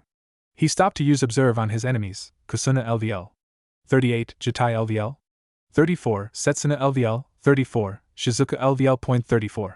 They weren't much of a threat, but he would play it carefully. With a though, chakra ink flowed from his inventory, and guided by his chakra it created a circle which flared with a bright red color, creating a massive dome of yellowish energy which prevented anyone from entering or leaving the monastery. The four ninjas saw the red glowing seal and immediately went toward it to destroy it. Fools, They act as street brawlers and not as ninja, though Naruto, before appearing behind the ninja named Shizuku, and with a silent swipe of his sword his head departed his shoulders. Before the blood splatters could touch him, Naruto retreated in a small bamboo forest that this guise had planted within the monastery. From within the forest he created 100 shadow clones and put them to work on seals, for while his opponent were weak, being prepared was the second golden rule of ninjas. The first was to kill silently and quickly. The 3 remaining ninjas had stopped and had gathered back to back, smart but useless, as he flashed to the nearest of them.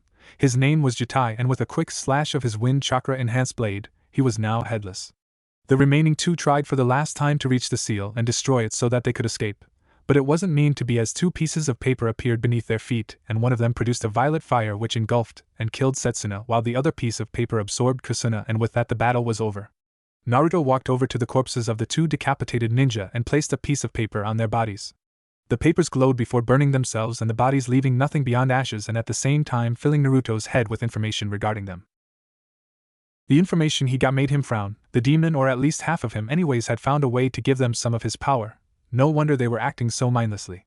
He turned around to see the surprised faces of the guards. He didn't care, so he walked past them and toward the council, which had arrived only moments earlier, and they too were surprised at the demonstration.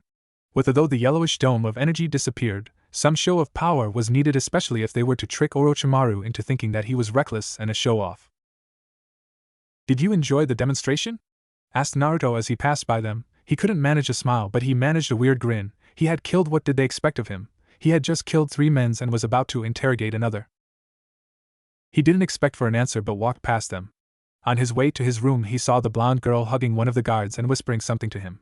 She turned around and saw Naruto with a shocked expression, which meant that the person she was hugging had been saved by him, but as to why that would shock the girl so much he didn't get. Cheyenne neared him with an expression that seemed like shyness, but he knew it was the pride she was swallowing. "Naruto, I came here to thank you for saving my friend. His name is," said Cheyenne, swallowing her pride. "Erasure," said Naruto, shocking Cheyenne even further. "How did you know?" asked Cheyenne. "Because I'm Death, the destroyer of worlds, and I don't like being cheated," said Naruto in a scary tone, frightening Cheyenne and her 2 guards before laughing out loud. "Kidding, I heard one of the guards call him by his name and I memorized it as any ninja would." "Anyway, thanks, maybe fate isn't set in stone," she said, blushing from the embarrassment of being scared and letting it show. "I told you so," said Naruto, slipping back into his immature persona. "Very well, see you tomorrow," said Cheyenne as she turned around to leave, bright red from anger and embarrassment. "Okay, and don't take any of your guards with us," said Naruto, turning around. "Why?" Cheyenne asked, while her imagination began to run wildly at what the reason was. "I travel very fast and they would only delay us, and while I can carry you on my back, I can't carry them around," said Naruto as he entered his room. Naruto unsealed the body of Kusuna and immediately activated his Rinnegan.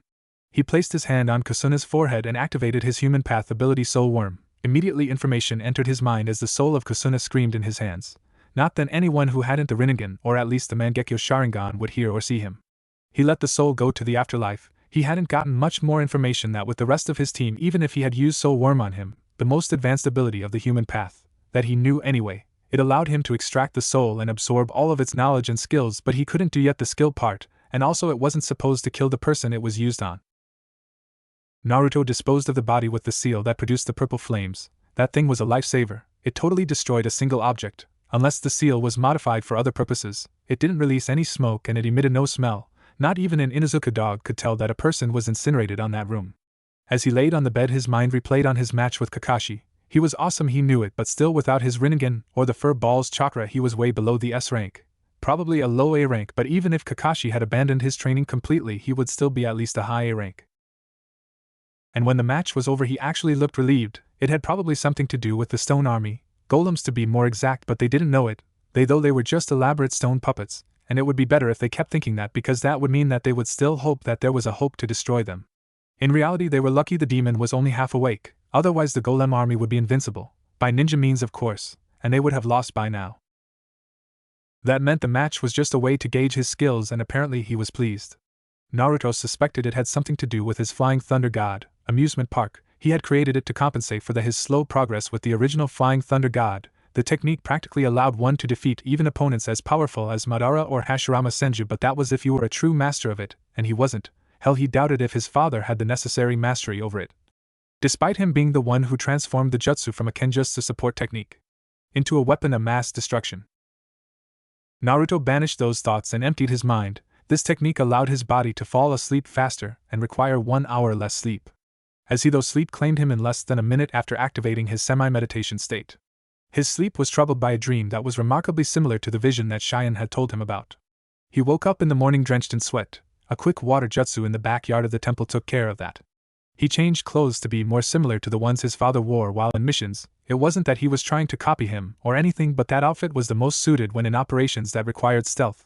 After all, he didn't want to draw the attention of a thousands-year-old demon by wearing orange as much as it pained him to give up on orange.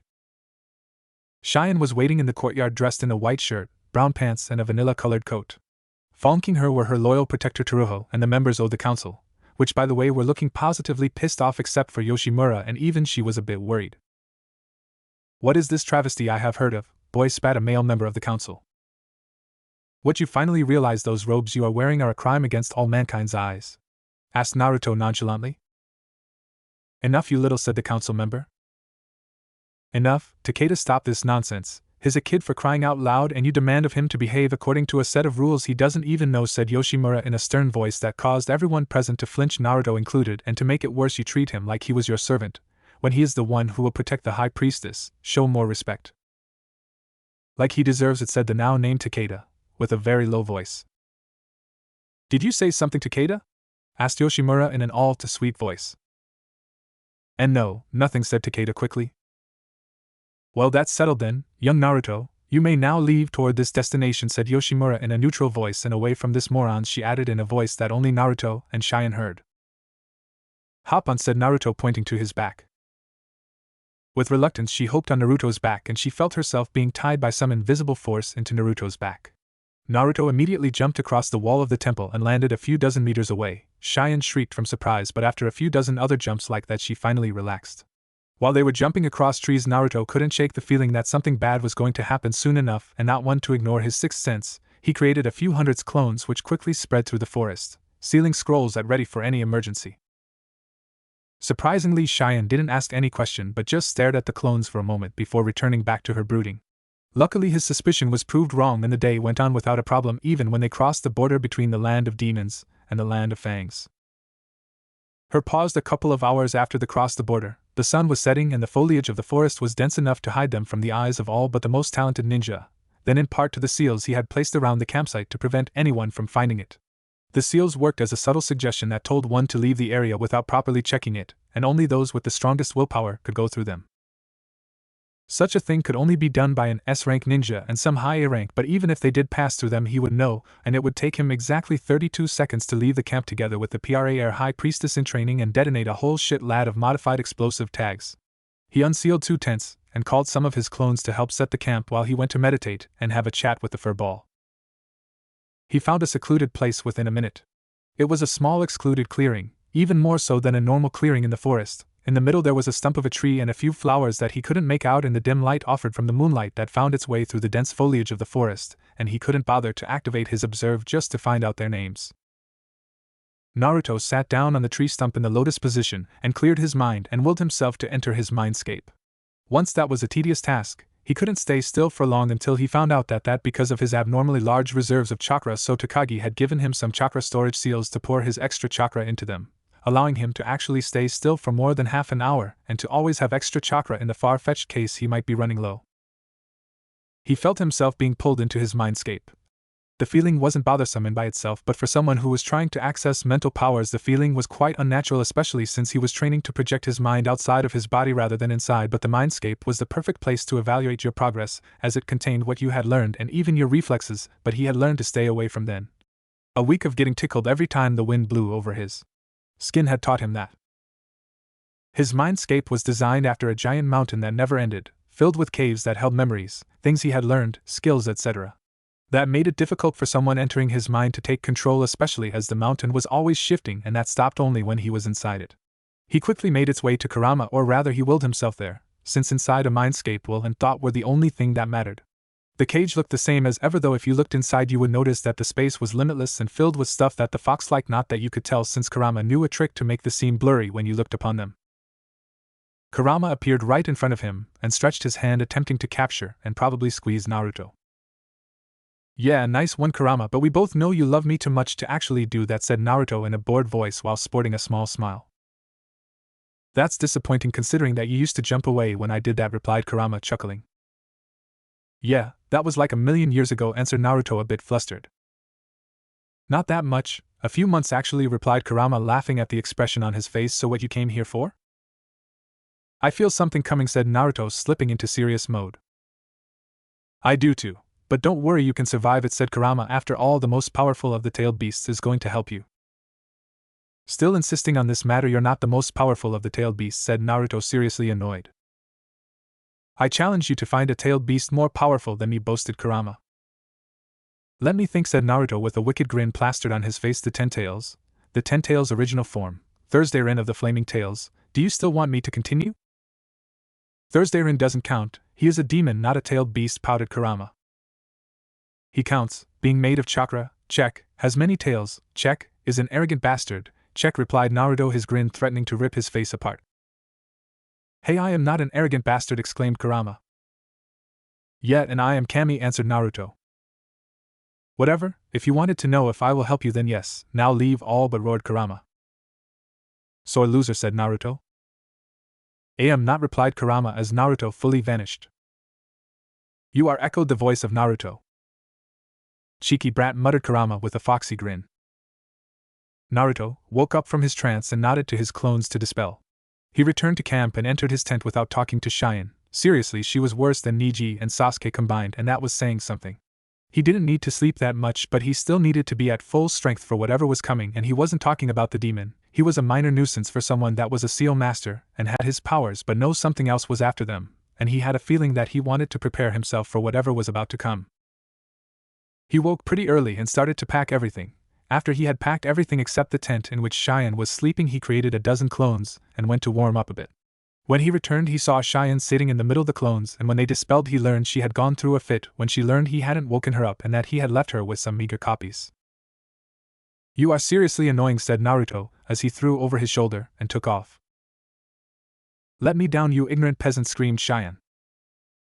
If you say so, said Naruto as he threw her from his shoulder and down the tree, but before she could fall to the ground, a shadow clone snatched her and brought her in front of the original Naruto and dispelled. What was that for? Asked a visibly shaken Cheyenne. That was for making fun of my clones. They are a part of me given form by chakra, so please refrain from insulting them. Least next time you fall they decide to let you fall, said Naruto. Are you threatening me? Asked Cheyenne, taken aback. No, Kami forbid it, I'm simply warning you. I can't always control what my clones do, said Naruto as he offered his back to Cheyenne. Why do you treat me like this? Asked Cheyenne as he hopped on his back. Because I don't like people like you, answered Naruto. People like me? Asked Cheyenne. Yes, people that use fate as an excuse for their failures, said Naruto. You don't get, do you? Whatever I see comes true, and I only see death, said Cheyenne. Oh, but I do. The old man told me how it works, said Naruto, shocking Cheyenne. However, instead of respecting their sacrifices, you throw them all away by being a prat. I'm not a prat, answered Cheyenne. No, are you sure? Because you sure do look like one to me, replied Naruto. You don't understand, do you? Of course not, you have never experienced pain like I did, said Cheyenne bitterly. On that one you're right, I haven't felt pain like that, I've had much worse, said Naruto. How? Asked Cheyenne. I am a Jinchuriki, said Naruto, confusing Cheyenne. But shouldn't you be treated as a hero? You saved them all by imprisoning a demon? Asked Cheyenne. True, but civilians are idiots, and ninja found it easier to just blame me instead of seeing me for what I am, so they just shunned me. They didn't let their children play with me, they yelled at me for no reason, stuff like that, said Naruto with a sad tone. I'm sorry, I didn't know, whispered Cheyenne. It's not a big deal, really, said Naruto, but don't expect me to apologize for earlier. I really hate people that use the fate bullshit as shield from reality. Why? Asked Cheyenne. Because the only persons who use it are spoiled people who had a much easier life, and when life gets tough then they play the fate card, and the fact fate doesn't exist. Destiny does, but that is more like a destination rather than a set road. You chose the path you want, explained Naruto. You really think that? Asked Cheyenne. Of course, now keep it quiet or someone is bound to find us, and then things will get ugly, said Naruto as he quickened his pace. The next few hours were peaceful, with Cheyenne asking more of Naruto's life in the hidden village in the leaf and Naruto answering. Cheyenne was starting to come out of her shell slowly, but she was coming out. The problem started when they passed the border of the Land of Claws. A few minutes after the pass-through he felt two massive chakra signatures. Such signatures could only belong to S-rank ninjas. One of the signatures was weird, like there were 5 signatures mixed in it, but 4 were being surprised by a powerful earth-natured signature. He immediately recognized it as the signature of Kakuzu, that while terrible was a tolerable presence when compared with his teammate. Haiden, the result of the experiments of the Jashinist cult, immortal, could only be killed by the all-killing ash bones or the truth-seeking balls, powers that Naruto didn't possess, or incredibly powerful magic that while he possessed, Naruto was reluctant to use lest he end up destroying a nice portion of the country in which they currently were. The fools, dabbling in such dark rituals and magic, and what's worse, using chakra to fuel them, thought Naruto, as he sensed them gain on them. Naruto changed course and quickly created a shadow clone and gave Cheyenne to him, and with a gesture which told her not to ask questions but leave, he turned into the opposite direction and ran as fast as he could. He stopped when he arrived in the bank of a river. Trees didn't grow in a distance of 100 meters of the river on both sides. All in all, as good place as any to fight 2 S-rank ninja. He didn't have any illusions he would have to use the Rinnegan if he was to stand a chance, especially against the 2 of them. The 2 ninja appeared in front of him in less than a second. He used Observe on them, and what he saw troubled him deeply. Haiden LVL, 85 Jashinist Immortal, and Kakazu of the 5 Hearts LVL. That was, to put it lightly, troublesome. Haiden was not that much of a problem as he relied on getting somebody's blood, but Kakuzu was not a foe to underestimate. After all, he had fought the first Hokage, even if it was after the first Hokage's prime, and had escaped with his life, a feat only 4 ninja in the entire world could brag about, including in their Madara. "Come with us willingly, and we won't hurt you much," said Kakuzu. "And if you don't, I'll offer you as a sacrifice to Jashin-sama," said Haiden with a gleeful voice. "No, thanks, I don't plan on becoming a sacrifice to a demon," said Naruto calmly. "Jashin-sama is a god, not a demon, you little shit," screamed Haiden. "Oh, but he is a demon, he is called Jashin of the Black Mist," said Naruto calmly, enraging further Haiden. "Enough, Haiden, he is trying to get under your skin," warned Kakuzu before Haiden could move. "Oh, enough with the talks, let's dance," said Naruto as he jumped in the air, flying Thunder God, amusement park. Dozen of senbons shot out of Naruto's sleeves and flew up in the air before speeding in different directions. In the meantime, Kakuzu went quickly through hand seals and shouted water release, swirling vortex, and from the river a vortex of water circled Naruto and closed on him with great ease. Naruto escaped, flashing away with his flying Thunder God, but before he could rest he heard Kakuzu shout fire release. Spiraling dragon, massive dragon of fire spiraling onto himself, flew toward him. Naruto, instead of fleeing as Kakuzu expected, blurred through a few hand seals and shouted wind release. Cleansing wind of the north, and a massive gust of wind overcame the dragon and dissolved it into a cloud of fire, which Kakuzu avoided, but Haiden was not so lucky. Earth release. Forest of spikes, shouted Kakuzu, and true to the technique's name, a forest of earthen spikes sprouted from the ground and forced Naruto jump upon a nearby tree, only to be met by a punch that sent him flying. Naruto recovered quickly and with a single hand seal said in an even voice Uzumaki's secret Fuin Jutsu, playing ground of death, and immediately from countless slips of parchment different fumes of different colors came out. Some exploded, and some weird arrows, made of some dark wood, flew toward Kakuzu, who managed to dodge. Before he could go through other hand seals, he felt a sharp pain in his abdomen, and he saw Haiden's side sticking out of his belly. He jumped forward and activated a seal which glowed yellow before his wound closed like it never existed. "Nice strategy, boy, but you forgot that you are fighting 2 S-rank ninja, not 1," said Kakuzu in a disappointed voice. "Who said I did?" responded Naruto as a shadow clone appeared from a seal right underneath Haiden and shouted fire release. Spiraling Rasengan, and an orange Rasengan that looked much like a drill hit Haiden in the chest and sent him flying a few hundred meters away with a nice hole in his chest. "Damn kid, I wanted to do that myself," said Kakuzu before he fell on his knees. "What is happening to me?" "You breathed," answered Naruto as he plunged a kunai into Kakuzu's chest. When he noticed that Kakuzu wasn't getting up, Naruto rolled his eyes and made a few hand seals and shouted wind release. Grand dragon breath, and a gust of wind came out of Naruto's mouth and headed straight for Kakuzu, which substituted with a log in the last moment. "So you know what gave it away?" asked a smiling Kakuzu. "You have 5 different chakra signatures, which one I destroyed?" asked a grinning Naruto. "Do you really think I will tell?" stated Kakuzu. "It was worth a shot," said Naruto with a shrug. "You fucker," shouted Haiden, waving his scythe. "What did you do?" "I made you look prettier," stated Naruto, which turned to Kakuzu. "What is he? A street brawler?"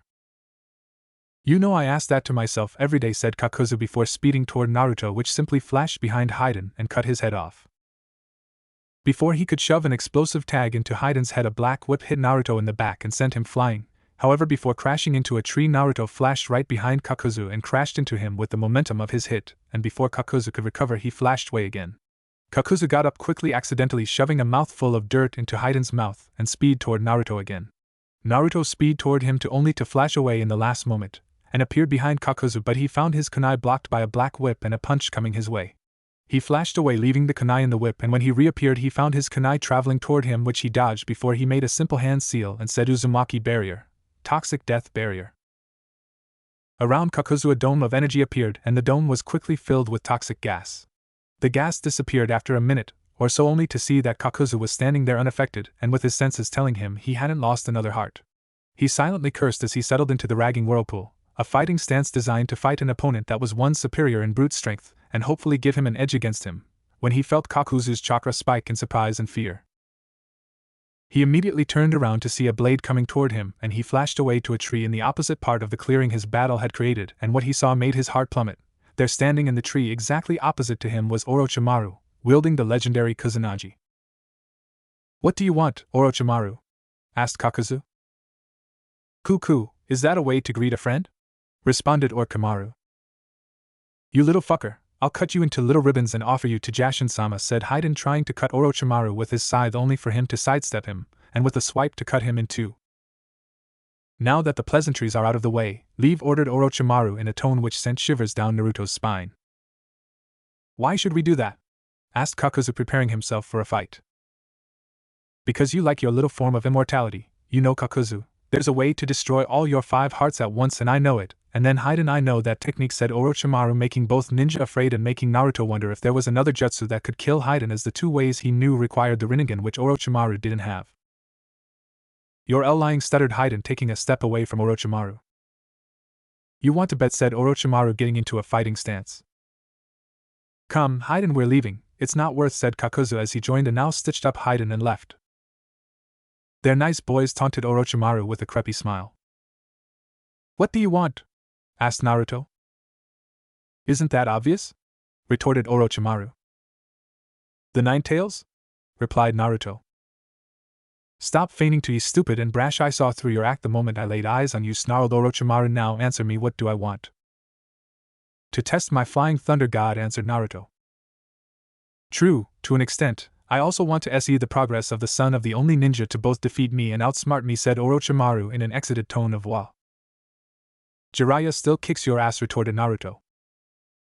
"True, but the fool can never outsmart outside of combat, and even in combat he only wins because he has got overwhelming power more than intelligence," explained Orochimaru calmly. "Yeah, but he can force Itachi to a stalemate, and if the circumstances are right, even defeat him. While last I heard of you, he totally crushed you," scoffed Naruto. "He can, but that is much due to his greater mastery over seals when compared to mine," explained Orochimaru with a hint of anger in his voice. "And then he fights to kill and I to capture. It wouldn't do to kill such an incredible specimen, would it?" "Well, thanks, I'll be leaving now," said Naruto. "Coo, and you will leave your little friend to die?" asked Orochimaru, pointing toward the unconscious figure of Cheyenne in the hands of an Orochimaru clone. "What guarantees me that you won't kill her anyways?" asked Naruto. "Because I still need her to imprison the demon," answered Orochimaru, surprising Naruto, but his sixth sense told him that that was the truth despite not sensing any chakra fluctuation from him. "If you want a fight you will get," said Naruto as he slid into a fighting stance and activated his Rinnegan. My, such a surprise, you truly are an unpredictable ninja, aren't you?" said Orochimaru before speeding toward Naruto. Naruto stared at Orochimaru, waiting for him to make the first move, and Orochimaru did, by throwing a smoke bomb which nullified the advantage of the Rinnegan. He truly was a genius. Orochimaru appeared behind Naruto with a body flicker and threw a nasty punch aimed at Naruto's head, but he found his fist blocked in mid-flight.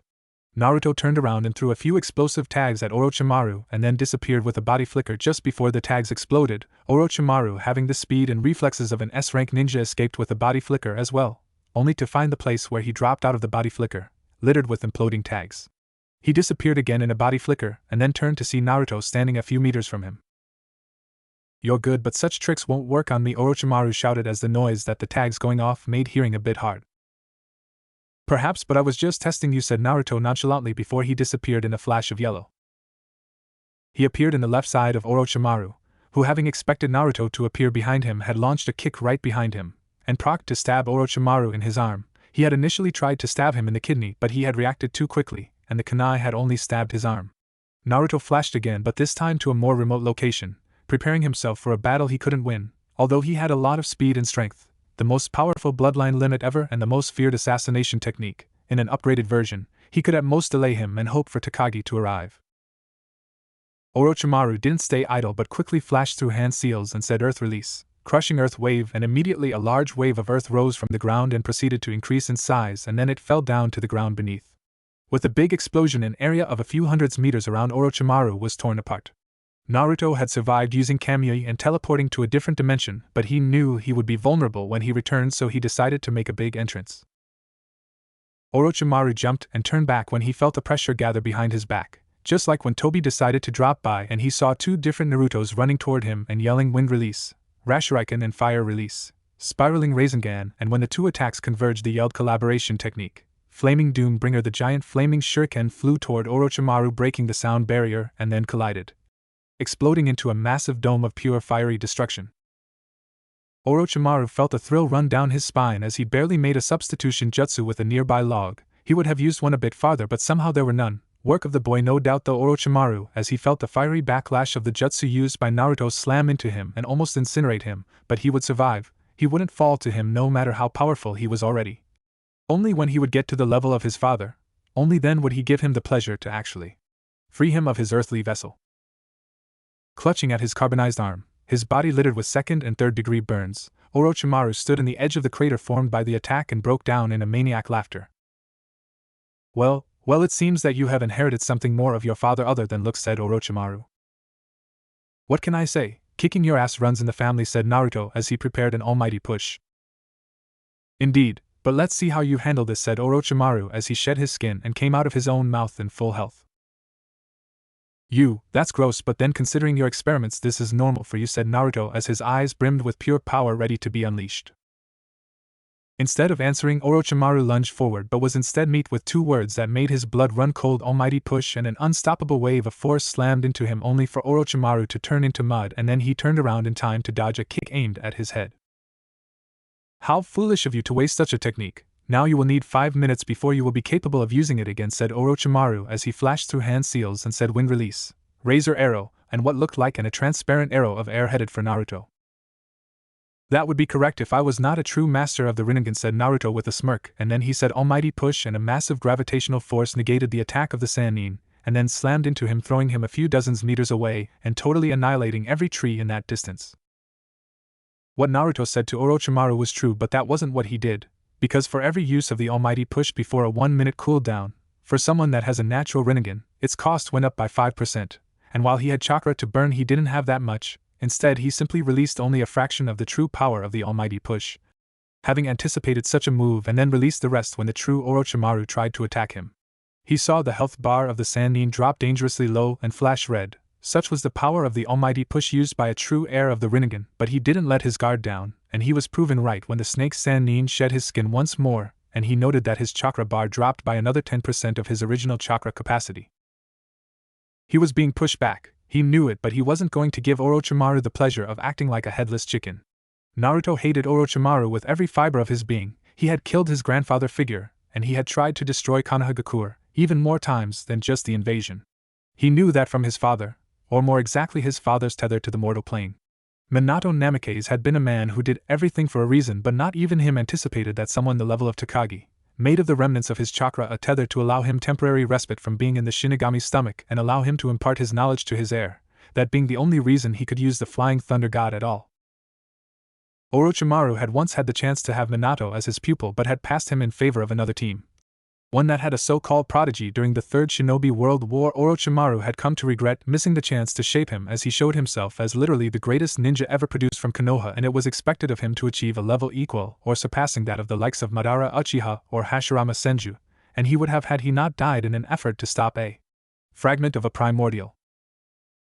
During the Third Shinobi World War, Minato had waged a secret war against Orochimaru, denying him the Sharingan time and time again, and almost killing him several times. The only thing stopping him was the fact that he was one of the Sannin and his death would have severe repercussions on the morale Konoha army, and Orochimaru knew it.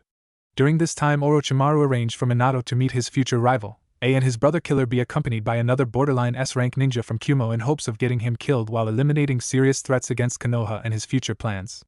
The plan failed, and it ended with the ninja accompanying the future Reikage and his brother dead, while the Jinchuriki was seriously wounded and survived only thanks to his enhanced healing powers, while A was crippled from the battle and was unable of joining any battle for 3 months. That was the start of their rivalry.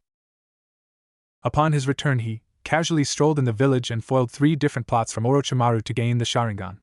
As revenge, Orochimaru sent him to assassinate the Tsuchikage, Inoki, using his success into defeating A and his team as a pretext. Minato again blew his plan by successfully infiltrating IWA and fighting the Tsuchikage and his personal guard, and whining. The battle was fierce as Inoki was quite powerful at the time, and the battle was joined by a great number of present Jounin, and even the 2 IWA Jinchuriki who had at the time just returned from a mission. He totally crushed them. 30 Jounin lost their lives and 20 could never return to active duty again. The Jinchuriki beat into a pulp and fell into a coma from which they didn't recover for a week despite their advanced healing. As for the Tsuchikage, well, there was a reason for his broken hip. Being unable to heal even through Tsunade herself had tried to heal him. He left the Tsuchikage alive, in hopes he would understand that war was hopeless, but he didn't. In the end, he learned it when he single-handedly killed 1,000 IWA ninja and then casually blew up a heavily guarded bridge on his way home after saving the remains of his genin team. Upon the end of the Third Shinobi World War, the secret war between him and Orochimaru and him reached an all-time peak during the election for the 4th Hokage seat. Minato won, outsmarting him in front of all the Jounin Corp. After that, he proceeded to systematically destroy his labs and making the finding of test subject for his experiments nigh impossible. He made Danzo practically powerless and made an alliance between Danzo and Orochimaru impossible at the time. During that cold war between them, Orochimaru came to fear Minato even more than he could fear the third, although the latter could easily defeat him in an all-out fight. That being the reason he didn't resurrect him during the invasion, although according to Minato, Orochimaru knew the Uzumaki's secret technique for releasing souls from the stomach of the Shinigami. He feared him because unlike the other S-ranks which came at you with their full power, wreaking as much havoc as they could on their way to you, Minato simply teleported behind you and jammed a kunai to the base of your neck, killing you without much fuss, and he never showed his full abilities, although nobody ever doubted that he could cause as much destruction as any other S-rank, if not more, due to his unparalleled mastery of seals. Hence the reason he was given the honorary SS rank, a rank not given even to the likes of Hashirama Senju and Madara Uchiha. Orochimaru smiled before with a pulse of chakra he deactivated a pair of seals and disappeared in a blur, and with a kick to the ribs sent Naruto flying through the trees of the forest, but was disappointed to find it was just a reinforced clone. Naruto attacked with a combo of chakra-enhanced punch and kicks combined with a perfect use of his LVL 81 body flicker. Despite all of his effort, Orochimaru simply blocked everything he threw at him, keeping at all times a creepy smile that sent chills down Naruto's spine. As Naruto retreated to recuperate some chakra, Orochimaru didn't miss a beat and took out Kusanagi, and with that he disappeared in a body flicker and appeared in front of Naruto, who was waiting for him as he saw the trail of chakra, and proceeded to attack him with a speed and fury that he only witnessed from Takagi, although Takagi had been holding back a lot. Naruto began to understand why Orochimaru was one of the Sannin, a ninja that all but the most powerful Kages feared, why at the age of 13 he had been capable of going toe-to-toe with Hanzo the Salamander, a ninja whom only Kages of the highest caliber could hope to defeat, albeit it was done with the aid of his team. Naruto was being pushed back and wasn't being done by some flashy jutsu or any earth-shattering secret technique. It was being done by a man and his sword, no jutsu being used. As Naruto avoided another swipe from Orochimaru, he teleported behind his back and with chakra-enhanced speed he jammed a kunai to the back of his head only for Orochimaru to turn into mud. It was that moment that it hit him. Orochimaru was toying with him. A clone had almost killed him, and for all the resilience and strength of mud clones they had but a fragment of the skill and power of the original. Just like your dad, a kunai to the base of the neck, said Orochimaru, looking at him with the ever-present creepy smile. Well, he did teach me a few tricks, said Naruto, hoping to stall him long enough for Takagi to arrive. Liar, spat Orochimaru, his face contorting in rage as he attacked him. No one can speak to those within the stomach of the Shinigami. I've tried.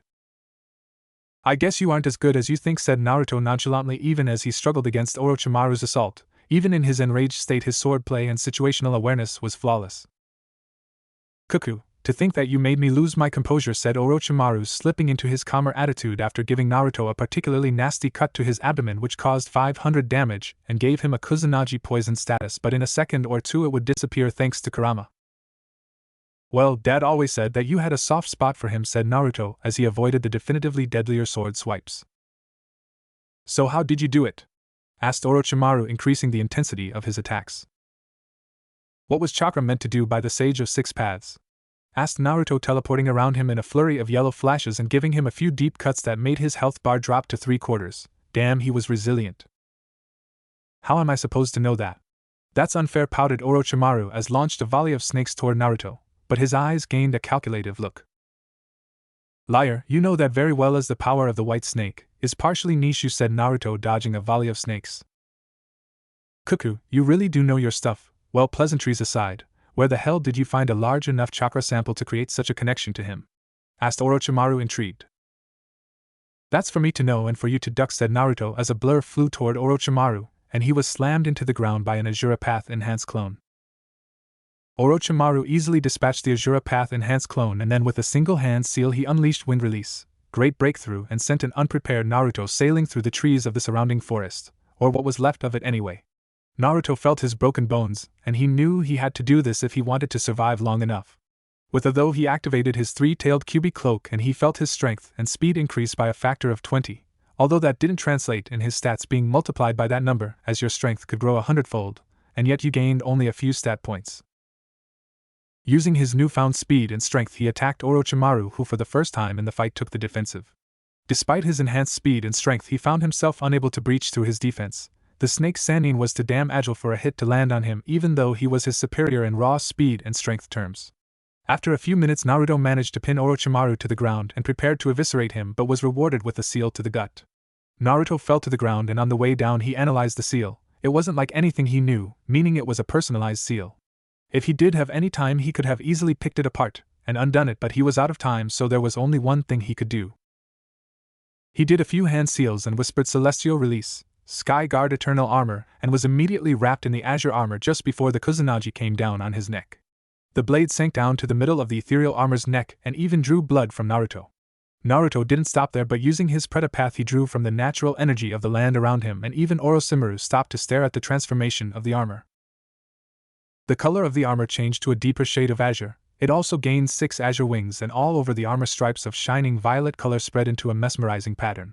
Inside the armor, Naruto felt his body grow even stronger than the normal sage mode allowed for, and his chakra mixed with the nature energy and the celestial energy making up the armor.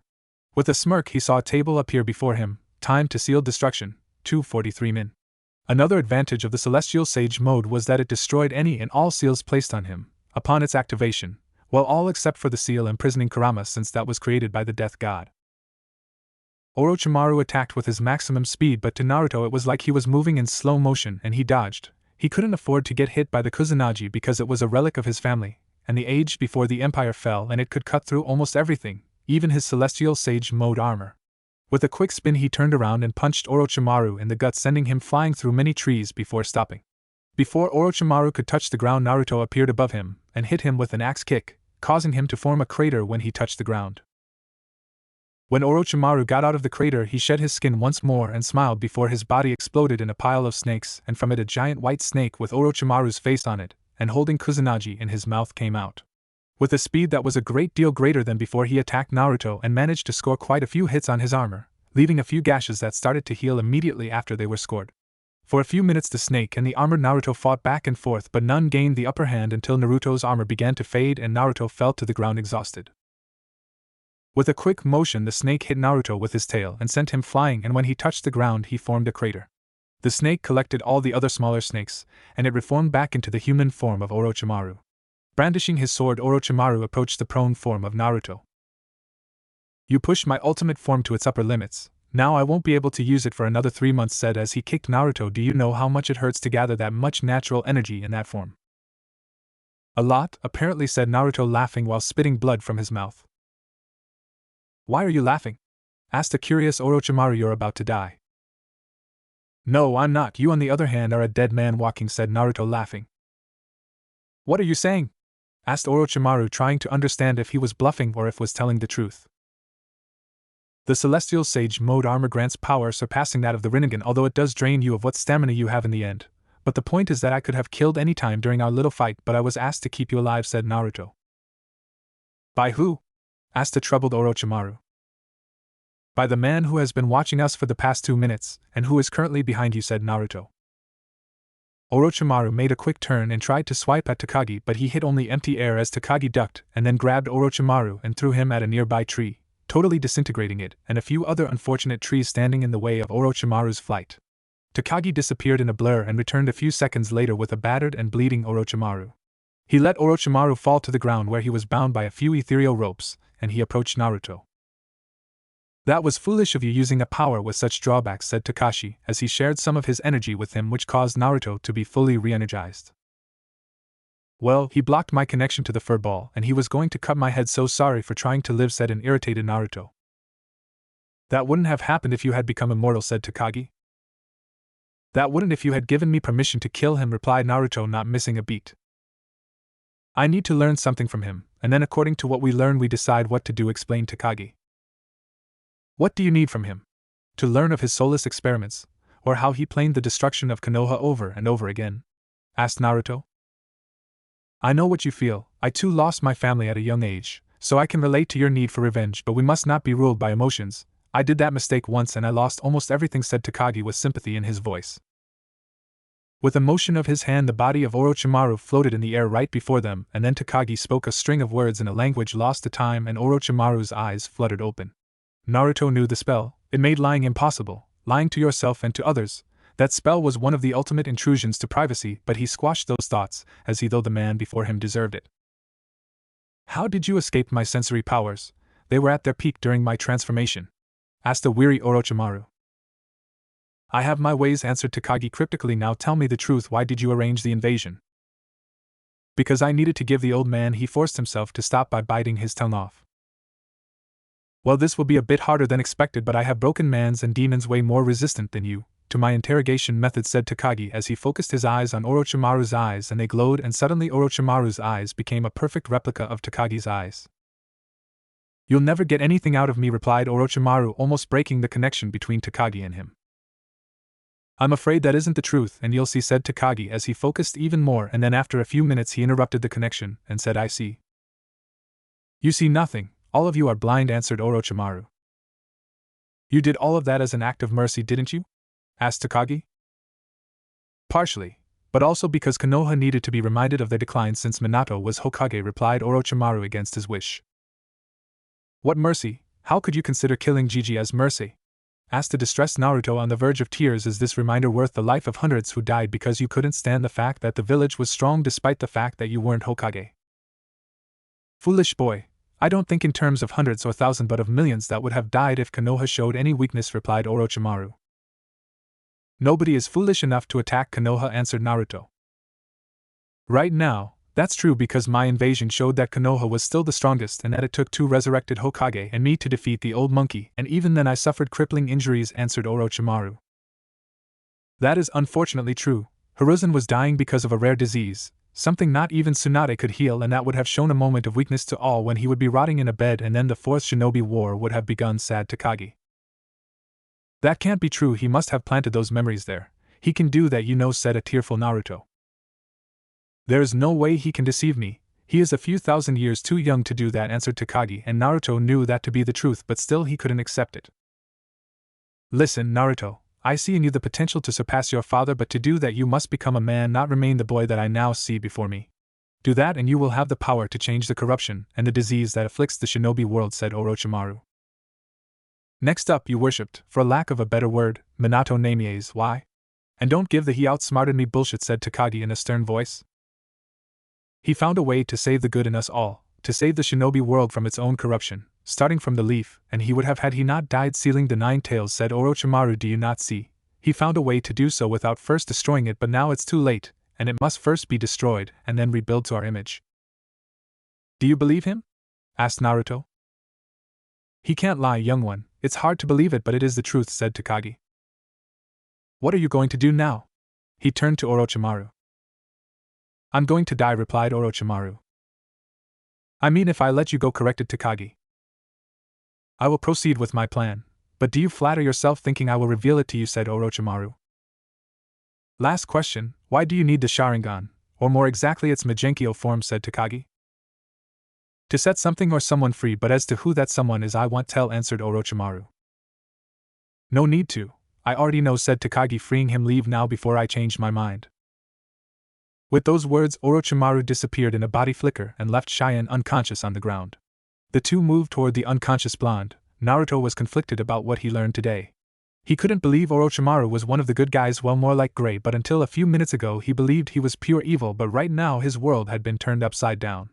He didn't know what he was planning, but he knew it was something even bigger than the Akatsuki's endgame. In fact, he was sure that whatever the Akatsuki's endgame was, it would be but a part of this plan of his to destroy the shinobi world and to rebuild it, but he would be damned if he left his friends and loved ones perish because of his mad schemes. With newfound determination, he moved toward the prone form of Cheyenne. He decided that he would get stronger in every way that he could, and he would complete this mission and get the means to do so from Takagi.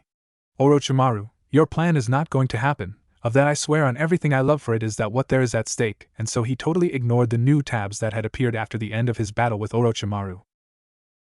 Takagi saw the new fire burning in his eyes and he smiled. Finally a new emperor was born, and he was going to change the world, and he'd be damned if he didn't help him achieve his new goal that had lit the fire in his eyes. With those thoughts in his head, he undid the damage done to the forest during the fight between Naruto and Orochimaru, with but a few words, and then sat down and started to meditate. After his fight with Orochimaru, Naruto had picked up Cheyenne's unconscious form and had left, knowing that Takagi wouldn't come with him. His mind was troubled with the knowledge he had gained a while back. He had known that the ninja world was full of secrets, and even the people he had known for a long time were not those they seemed, but still knowing Orochimaru's true motives for the attack on Konoha had turned his world upside down. He had also learned why Takagi thought of Orochimaru as the most dangerous man in the entire continent. There were only two people that could outsmart him. One was Danzo Shimura, though he had no interest in fighting Orochimaru and couldn't, as he was nowhere near the same level as Hiruzen and his Sharingan arm was rigged to explode under certain conditions. The other being Minato Namikaze, but being a bodiless entity trapped within the Shinigami's stomach made it kind of hard to plan and or fight against Orochimaru. An hour later a few tables appeared before him. He opened them, apparently while he was lost and thought he had ignored them, and due to the hour-per-hour notification system his gamer ability worked on, he was re-notified now. Opening them, the first table that stuck was one saying, "You have survived a battle with Orochimaru. You have gained 1 million EXP. You forced a stalemate with Kakuzu and Haiden.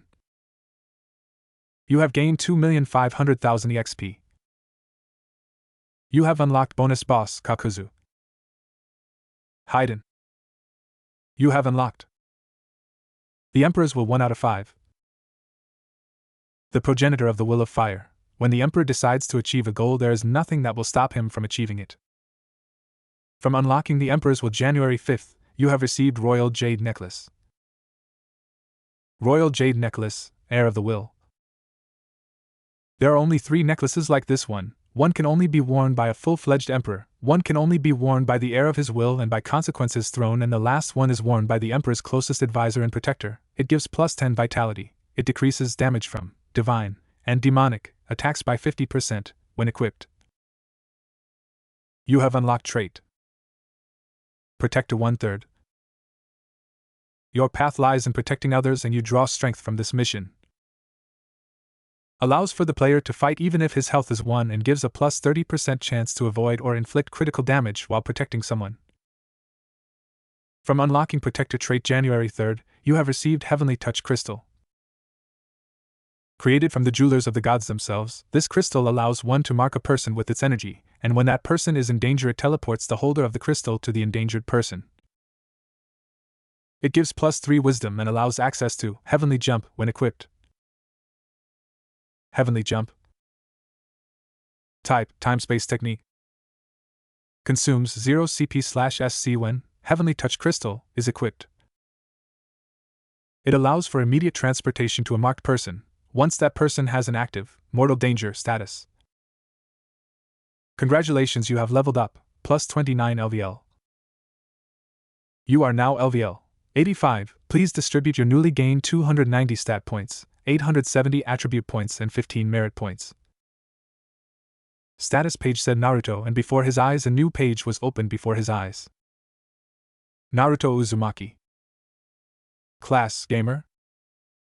LVL 85. Points to next level 86.000/136.000.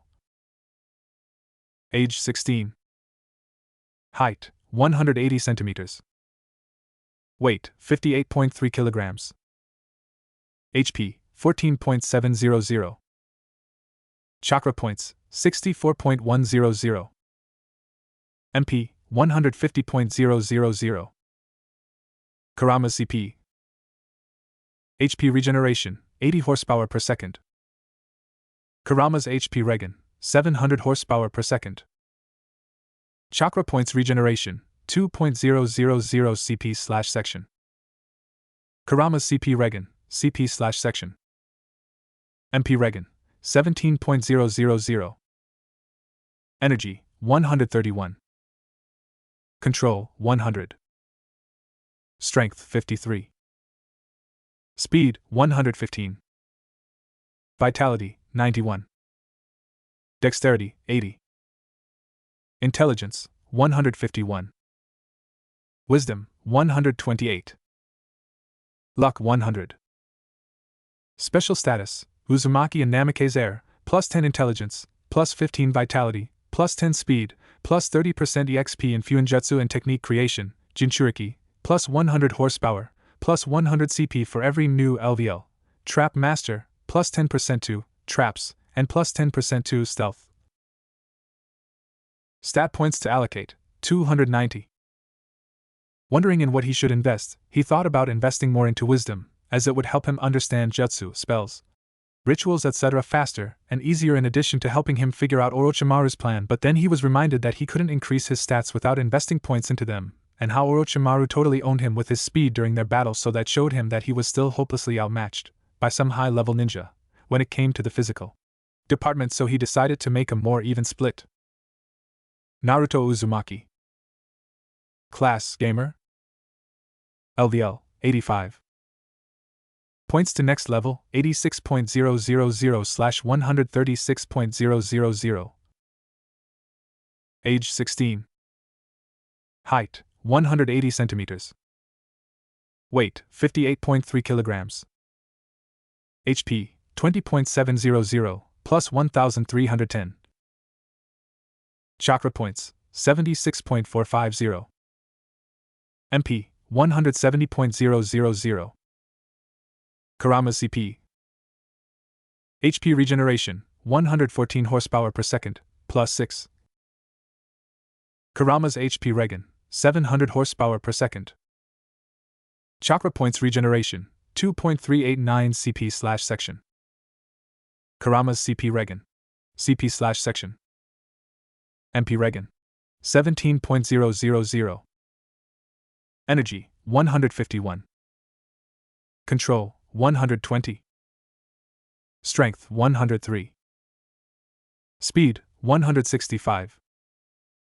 Vitality, 151, plus 10. Dexterity, 100. Intelligence, 151.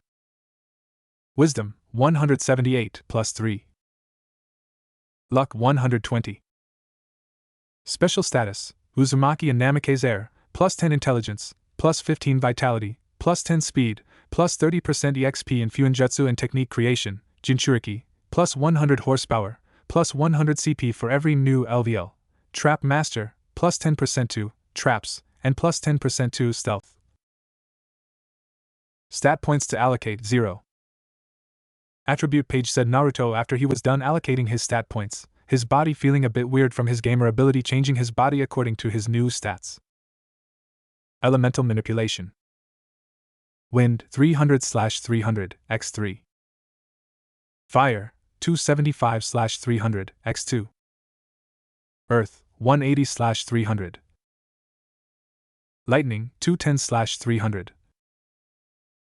Water 150/300. Shape manipulation 100 out of 100. Ninjutsu. Skill 180/250. Learning 200/250. Adaption 300/300. Taijutsu. Skill 150/250. Learning 250/250. Adaption 400/400. Genjutsu. Skill 100/250. Detection 200 out of 250. Dispelling 250/250. Learning 30/50ths. Adaption 70/70ths. Bukijutsu, asterisk skill with all ninja weapons. Skill 100/300. Learning 250/250. Adaption 300/300. Medical ninjutsu. Skill 60/300. Learning 200/300. Adaption 100 out of 100. Fuinjutsu. Skill 80/100. Creativity 1000/1000. Complexity 1000/2000. Can't invest points. Points are earned by leveling up seal mastery. Decryption 1200/2000. Can't invest points. Points are earned by leveling up seal mastery. Runes. Skill 85/100. Creativity 1200/1200. Complexity 1500/2000. Can't invest points. Points are earned by leveling up rune mastery. Decryption 1700/2000. Can't invest points. Points are earned by leveling up rune mastery. Spellwork. Skill 300/500. Learning 250/250. Efficiency 50/300. Adaption 500/500. Senjutsu. Skill 100/300. Quickness 300 out of 900. Duration 500/2000. Balance 1000/1000.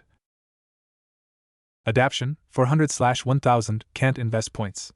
Points are earned by the user discovering new ways of using Senjutsu chakra. Rinnegan. Skill 300/500. Paths 7/**. Can't invest points. Points are earned by the user discovering new paths through meditation and discovering new powers of the eyes in death or life situations. Power 200/600. Adaption 1000/1000. Attribute points to allocate 1170. Naruto normally wouldn't use attribute points. In fact, this was his 39th level up that he didn't allocate any attribute points, as attributes were one of the few things he could actually train, rather than just invest points that he could gain through battle or cheating. In fact, most of these 2 years had been spent with Takagi putting him through mental and physical training from hell. So to learn how to become independent from leveling up to become more powerful, at least when it came to attributes, and doing some occasional missions and 1 or 2 sessions of dungeon training per year to help him gain him some levels. They found he excelled in adaptation, the capacity to adapt what you had learned to different tasks and situations his skills weren't meant to solve. Thus in 2 years he had maxed almost all adaptation of his attributes except for his senjutsu. In fact, he doubted he would ever max that out, as practically the uses of senjutsu chakra were infinite. Screw would release. The power of a god could be truly found in senjutsu chakra. He initially was all about using his gift of the Emperor to get another version of the gamer ability, one that allowed even stats to be increased through training, but he was dissuaded by Takagi, who explained to him why the gamer ability was the way it was now. Apparently the former versions of the gamer had this feature, but gamers became obsessed with power and training, and sometimes they forgot to allocate stat points, which led to great numbers of gamers died because of such mistakes. But the most important reason was that this new way made sure that the gamers' muscles couldn't atrophy or their minds lose their edge because of old age, and the most important feature, it made them immune to any mental disease or permanent mental damage. Plus that a gamer's stat points had an edge over normal people's stat points. For example, if a gamer and a normal person had equal stat points in strength, the stronger of the two would be the gamer. Normal people's stat points work differently because when you used observe, their levels were direct indicators of how much battle experience they had and not how many battles they had won, or a true indicator of their strength. Their stat points were a reflection of their physical and mental capacities, and most often than not it had nothing to do with their level. For example, Hashirama Senju by the age of 10 was a LVL .30, yet only his energy was 200 and his control was also 200, due to his would release granting control equal to energy. No matter how high one's energy was, and that was without the need of investing stat points into control. By the age of 28, his energy was 1250. Minato Namikaze was by the beginning of the Third Ninja World War, at LVL 16, but his speed was 189, when the maximum speed a normal person can achieve naturally was 200. Their stat points could also be affected by age or mental state, depressed, euphoric, etc., while gamers could be 200 and their stats had no minuses by their age. An example, Hiruzen Sarutobi in his old age had an energy stat of 315, but he also had a minus of 160 because of his old age, while Takagi's current body was at the age of 150 years old. His body regenerated itself, when he turned 180 years old, back to the age of 40, but his stats had no minuses from old age. As demonstrated by his earlier example, the gamer ability allowed for a gamer to easily overcome the human body's natural limits. Also, their observe had been changed to calculate one's threat level. His was S rank, with his Rinnegan active, while he was only a LVL 56 when naturally S ranks were of the level 120 and up. When it was high enough it could also reveal their stats, but that was at times frustrating, so most gamers and cheaters never bothered to check them out. After all, they had access to items that could easily make up for the rigidness of their stats. Observe in levels beyond 200 could easily reveal one's weakness, not that it didn't normally reveal weaknesses, but it had to be actively used on techniques and taijutsu stances for it to work. Either way, Naruto's use of Observe was prodigious due to his natural ability to multitask, thus allowing him to make Observe a weapon that granted him victory in most cases, his battle with Orochimaru being an exception as he switched styles and techniques too quickly, thus leaving him no room to create and deploy counters. Also, his capacity to use merit points was greatly reduced to only be used to evolve his different attributes to their next stage, as to use it to gain bloodlines or other special abilities required, Supervisor's Key, which was in Takagi's possession, the key being used by trainers as a final test for a gamer's personality. And he would use it when though Naruto had advanced enough, as the next logical step would be giving him full access to a gamer's special perks. Well, that, or if the situation became desperate enough that it left no choice but to give him access early on, but Takagi's LVL was high enough that it would take a full pantheon of gods to give him that much trouble. Snapping out of his reverie, Naruto finally decided to focus more on his chakra-based attributes, as his oath on the Emperor's honor prevented him from going against Takagi's order not to use mana spells or any other form of magic. The kind of oath he had sworn when he began to train with him became automatically binding for an Emperor's heir, and it gave no leeway to twist it or somehow changed, and could only reversed if the person you gave the oath to freed you from it on his own free will. That was why in the entire history of that world, that kind of oath had only been sworn 5 times, Naruto's oath included. Elemental Manipulation. Wind 300/300 x3. Windstorm 100 out of 100. Fire 300/300 x2. Blowtorch 75/100. Earth 180/300. Lightning 210/300. Water 150/300. Shape Manipulation 100 out of 100. Ninjutsu. Skill 180/250. Learning 200/250. Adaption 300/300. Taijutsu. Skill 150/250. Learning 250/250. Adaption 400/400. Genjutsu. Skill 100/250. Detection 250/250. Dispelling 250/250. Learning 30/50ths. Adaption 70/70ths. Bukijutsu, asterisk skill with all ninja weapons.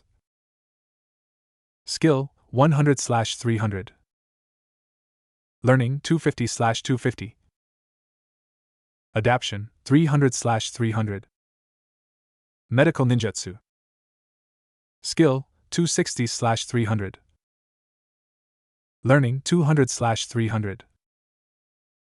Adaption 100 out of 100. Fuinjutsu. Skill 100/100. Creativity 1000/1000. Complexity 1000/2000. Can't invest points. Points are earned by leveling up Seal Mastery. Decryption 1200/2000. Can't invest points. Points are earned by leveling up Seal Mastery. Runes. Skill 85/100. Creativity 1200/1200. Complexity 1500/2000. Can't invest points. Points are earned by leveling up Rune Mastery. Decryption 1700/2000. Can't invest points. Points are earned by leveling up Rune Mastery. Spell work.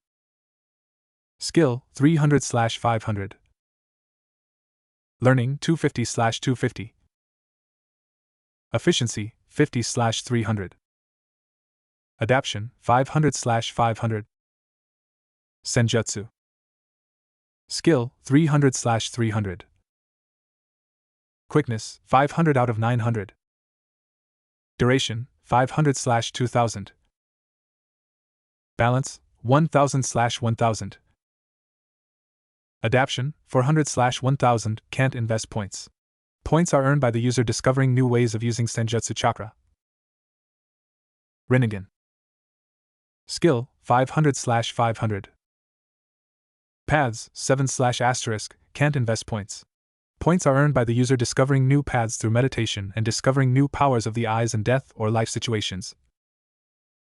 Power 300/600. Adaption 1000/1000. Attribute points to allocate 0. With his newly gained skills, he could feel his chakra twisting until his two dominant chakra natures' evolution was over and his chakra returned to its normal state, but this time easier to manipulate it into his dominant chakra natures. His eyes were itchy for a few seconds until the power boost they gained settled in, their semi-divine nature fighting against the human power that the gamer ability was and eventually losing. His chakra coils were rearranged to be more adapted to absorb and mix nature energy in great quantities. He took out his heavenly touch crystal and marked Cheyenne, just in case they got separated somehow. The jolt of heavenly energy woke her up. With his new speed, Naruto made it past the border of the land of swamps in less than 2 hours, and in another half an hour they were at the base of the mountain where the shrine, keeping Morio's body imprisoned, was located. The problem was that the entire mountain was surrounded by regiments of stone golems, and their perimeter was so tight it would take a small army to get through, or Naruto using one of the most versatile abilities in his arsenal. Preparing himself mentally, Naruto mentally said, "Dungeon create, biological tanks battlefield, LVL.8, and then combined it with his animal path." The air around them was distorted like you were seeing at broken glass, however no noise or smoke came from it, and forward came 100 beings. Some were giant lizards, some were weird animal hybrids, and some were beings that looked like they had strayed from fairy tales, looking very fragile. But all of them had one thing in common: they had incredibly high vitality stats, focusing on the body's endurance rather than on regeneration like most beings.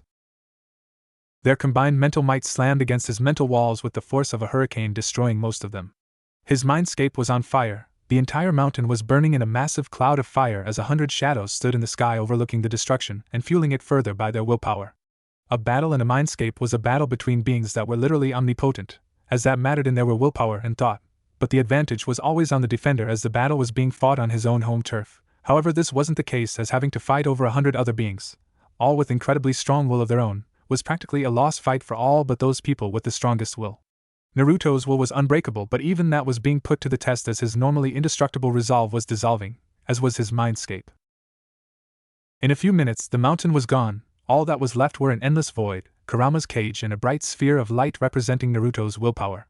The intruders were represented by shapes made out of liquid darkness. However, since the rules of logic didn't apply in a mindscape, they were quite visible as they were nearing the bright sphere. The sphere's light was getting dimmer and dimmer.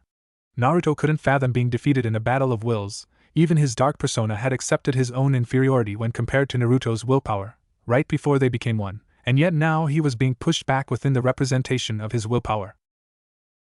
As he went deeper and deeper in the sphere of light, he began feeling something different from the normal warmth and invigorating effect that being inside one's own willpower gave, in the form of a feeling of invincibility.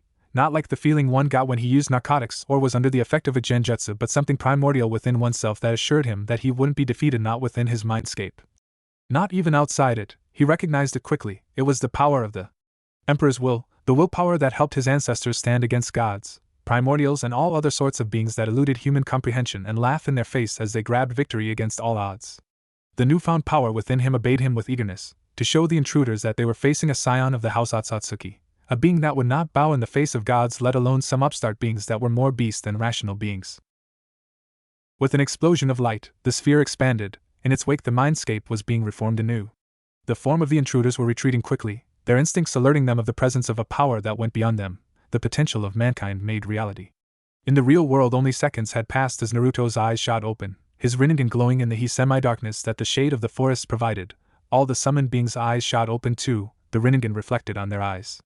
Adjusting to the newly added field of vision, He mentally ordered them to attack the stone golems, as he gestured for Cheyenne to hop on his back. As his summoned army crashed against the golem army, his gamer ability opened a new tab in front of him. You have unlocked the Emperor's Will 2 out of 5. The progenitor of the Will of Fire. When the Emperor decides to achieve a goal, there is nothing that will stop him from achieving it. From unlocking the Emperor's Will February 5th, you have received Cryptex. Cryptex, the Empire's Black Box. The secret archive of all the secrets of the Emperors and the Empire. It also contains the journals of all the 8 Emperors before the fall. It grants a permanent plus 20 intelligence and plus 25 wisdom, also allows access to Secret Archive. Asterisk note: if the cryptex is lost and or stolen, the access is lost, and if a non-emperor heir has the cryptex, access to the archive and stats boosts are not accessible. Furthermore, all individual that steal this scroll automatically gained permanent insanity or brain death. According to their luck stats, the effects from this item are activated whether the item is equipped or not. Ownership is enough. This baffled Naruto. The stat boosts for this item were too low for the importance and the sheer power that the item held. Even in his inventory, he could feel the power radiating like a massive beacon. He could get the jade necklace's effects. After all, it was more of an item designed to represent station and to serve as a irrefutable proof of one identity. The other effects were side effects of being near such power as the power of hundreds of gamers and magic user of all kind that were housed within the imperial court. The cryptex was another matter altogether. It was an item built to withstand powers beyond human comprehension. It held secrets of the Emperor's own power. It held copies of the Emperor's journals and quite possibly their personal grimoires, whose value was immense even to the most powerful gods, putting this irregularity in the probicagulator list. Naruto dodged a punch from a stone golem trying to take his head off and split it in two with a strike of his wind-enhanced kunai, the extra power of the windstorm making even a kunai a weapon of mass destruction in his hands. Naruto jumped over the split golem, and using sheer wind manipulation he propelled himself higher toward the place where the shrine was situated. Once landing there, Cheyenne ran toward the shrine as 2 stone golems ran toward him. Cursing under his breath, Naruto dodged the very slow attacks of the golems, thanking his stars that Morio wasn't fully awake, or they would have been as fast as any Jonin. With a single hand seal he unleashed a wind release, great breakthrough, while a shadow clone he created while dodging unleashed a fire release, spiraling dragon, the collaboration jutsu turning the stone golems into molten rock. His evolved nature transformations made the jutsu cost less and make more damage, while he had used a collaboration jutsu of 2 evolved nature transformation and had put a higher amount of chakra than what was needed to produce an average effect. The effect of that particular combination was quite destructive, the jutsu being quite flashy for a proper ninja, but then again he wasn't a proper ninja. Turning around he saw a man enter the barrier Cheyenne had erected around the shrine. In a burst of speed he tried to grab the man, but with a burst of semi-demonic chakra, the man propelled himself through the barrier, his body dying, but from him, Morio was released and the demon refused with his old body, the land around them turning volcanic as the demon was returned back to his full power. He just hoped that Morio was the typical overconfident demon, and didn't summon his golem army. They would be a pain in the ass to get rid of. Taking out 50 Saban, he launched them in the air, intending to mark the entire place with his version of the Flying Thunder God, but the demon destroyed them with a stream of dark chakra. Cursing under his breath, Naruto speed toward Cheyenne, who was frozen at the sight of the demon. "Hello, little priestess, I hope you had as much fun as you could all these years, cause you're going to die right now," said the demon, laughing as he launched one of his tentacles. "No," yelled Naruto as he used his heavenly jump to appear in front of Cheyenne and take a tentacle to the chest before he could do anything to mitigate the damage. Naruto screamed Cheyenne as she saw Naruto's body hit the ground, his eyes becoming glassy. "This can't be the end," said Naruto as his mind rebelled to the very thought of dying. Kurama's chakra rushed his system, trying to save him, but not even Kurama could heal a disintegrated heart. "No, I won't die here," shouted Naruto within this mindscape as the entire mountain shook, and the cave of the Rinnegan lit up, sending a column of purple light toward the mindscape's sky. Finding himself outside of his mindscape, he saw as time itself was warped by his will and power, the Rinnegan glowing with the immense power it was channelizing. Turning back to the moment when he intercepted the hit from the demon, Naruto used his wind release to deflect the tentacle as much as he could. He would have tried to grind it away with wind blades, but it was too close and he could harm himself even more than the tentacle could. Before his eyes a new table appeared, time stopping as the gamer was automatically put on pause since he was in the middle of a battle. "You have unlocked Rinnegan, the Broken Path." The power over time itself, it allows one's chakra to mix with the time flow and then push oneself backwards or forward, though the chakra cost of doing the latter ensures immediate death. The name derivates from the fact that when going back in time, you break an entire timeline. However, this can also refer to the fact that this path allows one to ascend once the physical body is nearing death, allowing him/her to break free of the mortal chains. Type: Time manipulation. Consumes 4000 CP/section. You have unlocked Protector 2/3. From unlocking Protector trait 2/3, you have received Thundering Trench Coat. Thundering Trench Coat. This trench coat has been imbued with powerful enchantments to allow one to achieve higher speeds than any human is capable of achieving. It gives plus 40 speed and plus 10 vitality when equipped. Time retuned to normal as he fell to the ground, his body flooded with pain as he struggled to remain conscious and equip the Thundering Trench Coat. As he did that, he felt relief at the extra vitality and regeneration. Kurama was busy at work to heal him even faster. Between the two, he would be fine in a minute or two. Until then, he should avoid getting hit anymore. Blurring through hand seals, he said Earth Release. Tortoise Shell and a massive dome of earth rose around them, just in time for 4 tentacles to slam against it. Gritting his teeth, Naruto took out a seal in which he had stored chakra for emergency situations and absorbed it all. The seal kept a good 50.000 CP, and with that he was almost near his full capacity again. A few hand seals later, his hands lit up with green medical chakra, as he used the mystical palm technique to accelerate his already fast healing capacities. Seeing the light, Cheyenne approached the downed Naruto and gasped as she saw what remained of his wound. "Oh my gods, are you okay?" asked Cheyenne, seeing the rapidly closing wound. "Yeah, Peachy, just give me a few seconds till I catch my breath and I'll return to kicking the puny little demons," said Naruto with a feral grin, his red eyes and enlarged canines making it even more striking. "You don't look that good to me," said Cheyenne. "I've seen worse," said Naruto as he stood up, his health bar already beyond half. "Liar," said Cheyenne. "I've had a hand encased in lighting almost pierce my heart," replied Naruto, deciding not to mention that he was almost dead, but he turned back time and that's how he survived. "Can I do something to help?" asked Cheyenne as the dome above them started to crack. "Just stay away from the demon and let me do my job," said Naruto before disappearing in a blur of speed. Naruto laughed as he moved around at speeds that were frankly inhuman. Not even his father had been that fast. At his prime he had had a speed stat of 201, his mastery of seals allowing him to slightly surpass his body's limits. Dodging the attacks of various tentacles that were hell-bent on finishing what they started earlier, he threw a 3-pronged kunai toward the demon's head, and once it was near enough he teleported atop of the demon's head, and with a touch of his palms, an highly explosive seal array was formed, out of thin chakra, and then he teleported away, exploding the demon's head and a good number of tentacles. The damage was regenerated within a few seconds, and with a roar of rage, Morio sent dozens of his tentacles toward Naruto, who avoided them with his newfound speed before launching another 3-pronged kunai toward Morio's head. This time the demon destroyed it with a blast of dark chakra, but the moment the kunai was destroyed, the seal on it glowed with a blue light before a giant blue orb appeared between the demon and Naruto. The demon's body moved toward the giant blue sphere, it pull being too strong even for the demon to resist it, and soon its body was fully sealed within the orb. "Told you he was puny," said Naruto with a grin. "Naruto, watch out!" screamed Cheyenne as the sphere holding Morio broke away and from it dozens of tentacles headed toward Naruto's back. Acting on instinct, Naruto's body flickered away, just in time as 3 tentacles hit the ground where he stood a moment ago.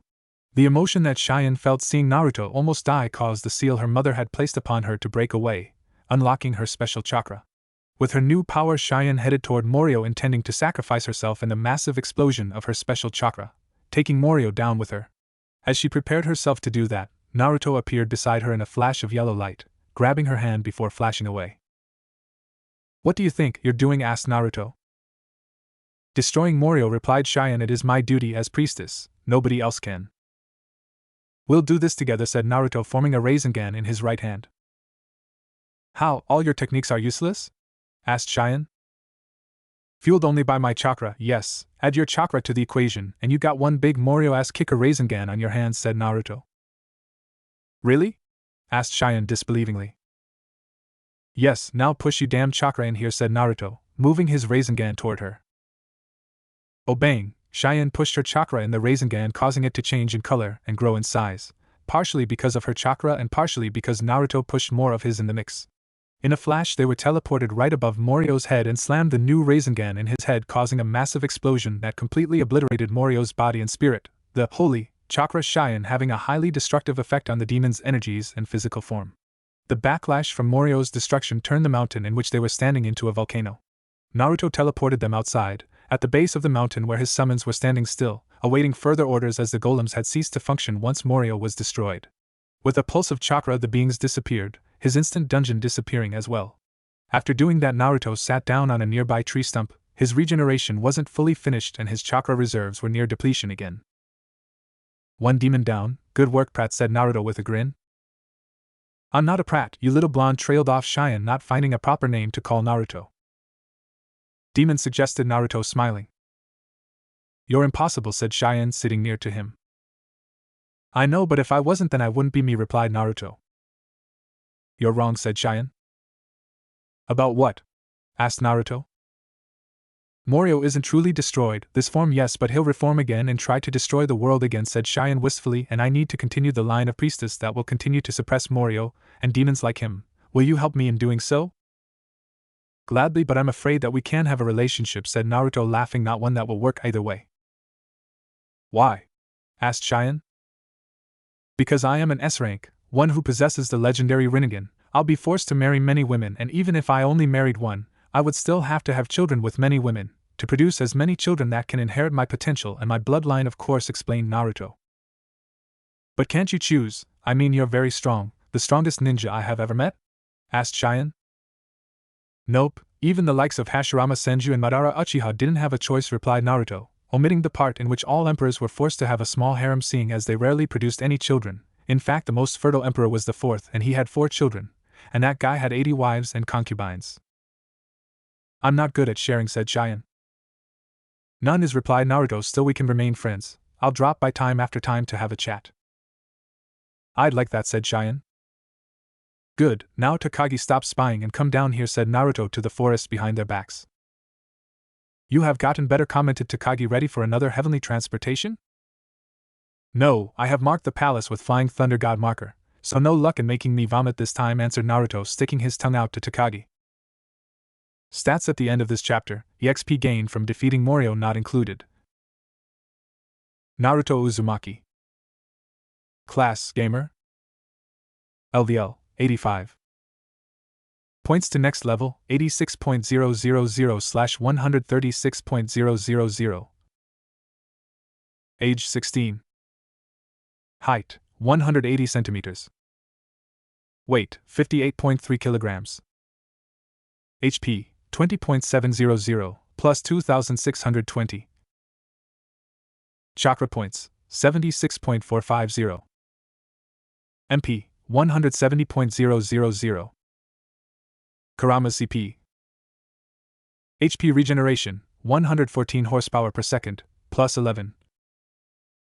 Kurama's HP regen, 700 horsepower per second. Chakra points regeneration, 2.389 CP/section.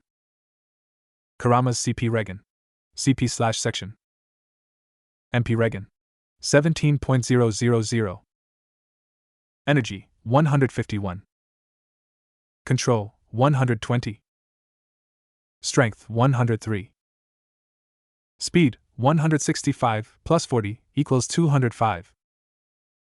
Vitality, 151, plus 20, equals 171. Dexterity, 100. Intelligence, 171. Wisdom, 203, plus 3, equals 206. Luck, 120. Special status, Uzumaki and Namikaze Air, plus 10 intelligence, plus 15 vitality, plus 10 speed, plus 30% EXP in Fuinjutsu and technique creation, Jinchuriki, plus 100 horsepower, plus 100 CP for every new LVL. Trap Master, plus 10% to traps, and plus 10% to stealth. Stat points to allocate, 0. A few hours after the battle with Morio, Naruto and Takagi were back to the ruins of Yuzushiogakure. They hadn't stayed much except to get their pay, say goodbye to Cheyenne and Yoshimura, and then they had teleported back to their base. The place was a cave excavated by Takagi, filled with seal and runic arrays that expanded it to double the size of Konoha. The place was divided in 2 areas, sparring areas filled with more seal and runic arrays to make sure the entire cave didn't just collapse on top of them when Naruto went into full power, and the living area, which made up less than 5% of the entire cave, which was filled with different furnitures that had either been made from Takagi, or he had collected during the millennia he had lived. Sitting in two couches were Takagi and Naruto having a staring contest between each other. Obviously 15 minutes later Naruto lost. "Tell me what has got you so upset?" asked Takagi. "Why the hell did you limit my powers when you knew I was facing such a strong opponent?" asked Naruto. "I needed you to unlock the Emperor's will," explained Takagi, plainly. "Was it worth my life?" asked Naruto, enraged. "Yes, it was worth it," replied Takagi. "Good, then I am leaving," said Naruto, getting up. "Then you'll force me to wipe your memory and strip you off your gamer ability," said Takagi. "What if I don't let you?" asked Naruto. "You know that you are far from being strong enough to force a stalemate with me, let alone defeat me, Ninetales Jinchuriki or not," said Takagi. "Very well, take it. I don't want to have to deal with beings that have such disrespect of people's life, willing to give another human life so that it might have unlocked some sort of mental power," said Naruto, a table flashing before his eyes, but he pushed it away. He wouldn't need it either way, as he would soon lose this ability. "Congratulations, you passed the test," said Takagi, smiling proudly. "What test?" asked Naruto, surprised at the sudden change. "Why don't you check your notifications?" said Takagi. "Notifications," said Naruto, and before his eyes various tables appeared. "Congratulations, you have passed the test of the supervisor. As a result of passing the test, you have unlocked the Emperor's Will 3 out of 5. From unlocking the Emperor's Will March 5th, you have received Silver Light." Silver Light.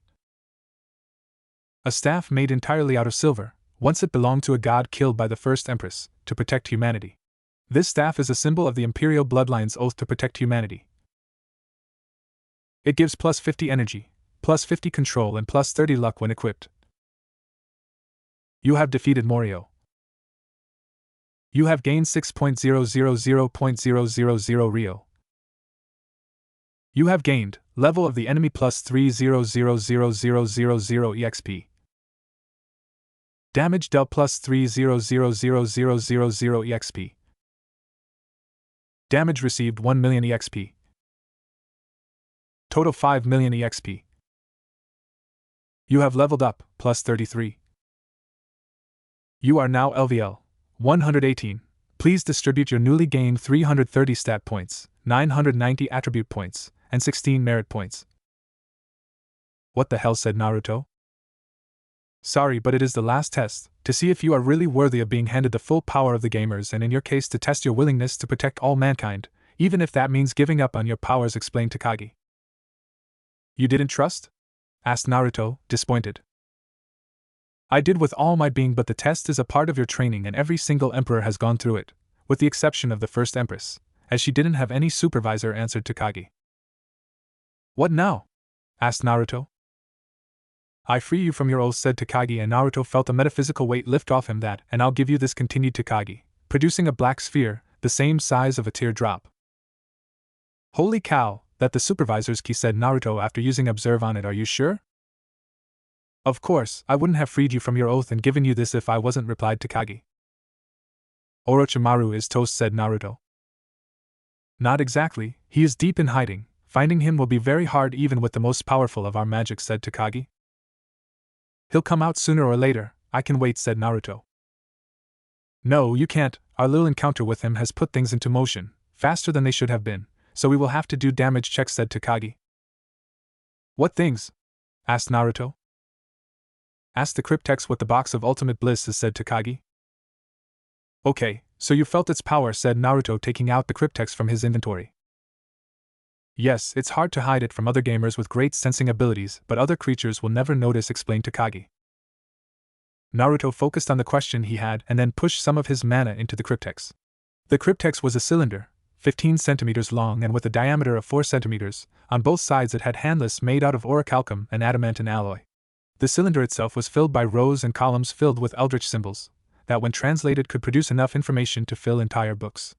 The rows and columns would move when mana was pushed into it, and when it stopped it would reveal a combination eldritch symbols, that when translated would reveal the information required of it. The enchantments on it would cause for the necessary translations to be done instantaneously without the need for the one requiring the information to waste precious time in translating it. The columns and rows filled with eldritch symbols began to spin, and after a few seconds they stopped to reveal 3 eldritch symbols glowing with a faint golden light. Naruto felt the spell from the cryptex take over his mind temporarily, and in less than a second his gamer ability showed him the information in the form of a table.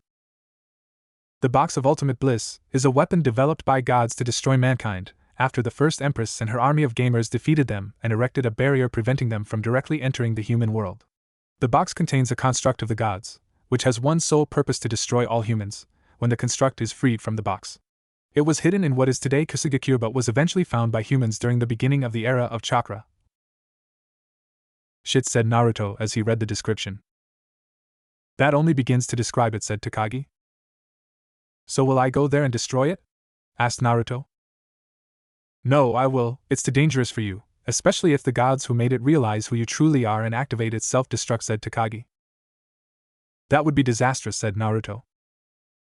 Exactly. While I can seal it away before they can realize it, said Takagi. Then why tell me? Asked Naruto, unless you want me to do something in the meantime. Exactly, I want you to give the gamer ability to Kakashi. Decide for yourself who is going to be his supervisor, said Takagi. Can't you do that yourself? Asked Naruto suspiciously. Of course not, you're the only one that can find more of the crystals containing the gamer power. I can only remove such a power, and even that is because I have a supervisor's key, explained Takagi. Okay, when are you leaving? Asked Naruto. Right now, things might get ugly otherwise, said Takagi. What should I do until Kakashi contacts me? Asked Naruto. Have fun with your unlocked powers. Thought I would recommend not turning off the immortality option in the instant dungeons. It gives more EXP, but it also carries greater risks that you can't afford to take since you insist to remain mortal, answered Takagi. I have already told you, I will not become immortal, replied Naruto. Why are the stats boosts so low for such powerful items? Asked Naruto, pointing at the cryptex and the necklace. You must max out the Emperor's will before you can get the full power of the items, explained Takagi. That sucks, said Naruto. Yes, but it's just precaution. In case one is not worthy of the full powers of the Emperor. There have been cases where someone achieved 4 to 5 in the Emperor's will but failed to max it out because he wasn't worthy, explained Takagi. My ancestors were really paranoids and people say ninja are paranoid, commented Naruto. They had to be, replied Takagi. So when are you going to show me the ultimate cheat? Asked Naruto. Once I return from my journey, since I don't trust you enough to leave you alone with such a power, said Takagi. That's not fair, you said once I dealt with Morio, pouted Naruto. Yes, but I didn't foresee such a problem arising so soon. Either way, explained Takagi. Anyway, distribute your stat points soon, bye. Damn, know it all, said Naruto as Takagi disappeared in a flash of the heavenly transportation stat page. Naruto Uzumaki. Class, Gamer. LDL, 118. Points to next level, 70.000/169.000. Age 16. Height, 180 centimeters. Weight, 58.3 kilograms. HP, 20.700, plus 2,620. Chakra points, 76.450. MP, 170.000. Kurama's CP. HP regeneration, 114 horsepower per second, plus 11. Kurama's HP regen, 700 horsepower per second. Chakra points regeneration, 2.389 CP/section. Kurama's CP regen. CP/section. MP regen. 17.000. Energy, 151. Control, 120. Strength, 103. Speed, 165, plus 40, equals 205. Vitality, 151, plus 20, equals 171. Dexterity, 100. Intelligence, 171. Wisdom, 203, plus 3, equals 206. Luck, 120. Special status, Uzumaki and Namikaze Air, plus 10 intelligence, plus 15 vitality, plus 10 speed, plus 30% EXP in Fuinjutsu and technique creation, Jinchuriki, plus 100 horsepower, plus 100 CP for every new LVL. Trap Master, plus 10% to traps, and plus 10% to stealth. Stat points to allocate, 330. Naruto was pretty content with his stats. He had made leaps and bounds since he before the mission, but then again it was an Emperor-class mission, meaning that fighting S ranks and finding and or receiving some OP items was going to be natural, and his luck made it pretty easy to gain really powerful stuff. Now that his gamer shop was open, he could finally get rid of the junk he had accumulated from his scarce visits in the dungeons, or what he had found on his small-time missions. Naruto Uzumaki. Class Gamer. LDL 118. Points to next level 70.000/169.000. Age 16. Height 180 centimeters. Weight 58.3 kilograms. HP 24.630 plus 2620. Chakra points 102.250 plus 22.500. MP 220.000. Kurama's CP. HP regeneration 136 horsepower per second plus 14. Kurama's HP regen 700 horsepower per second. Chakra points regeneration 3.195 CP/section plus 703 CP/section. Kurama's CP regen CP/section. MP regen 22.000. Energy 201 plus 50 equals 251. Control 170 plus 50 equals 220. Strength 133. Speed 185 plus 40 equals 225. Vitality 181 plus 20 equals 201. Dexterity 150. Intelligence 221. Wisdom 253 plus 3 equals 256. Luck 120 plus 30 equals 150. Special status Uzumaki and Namake's heir, plus 10 intelligence, plus 15 vitality, plus 10 speed, plus 30% EXP in Fuinjutsu and technique creation, Jinchuriki, plus 100 horsepower, plus 100 CP for every new LVL. Trap Master, plus 10% to traps, and plus 10% to stealth. Stat points to allocate 0.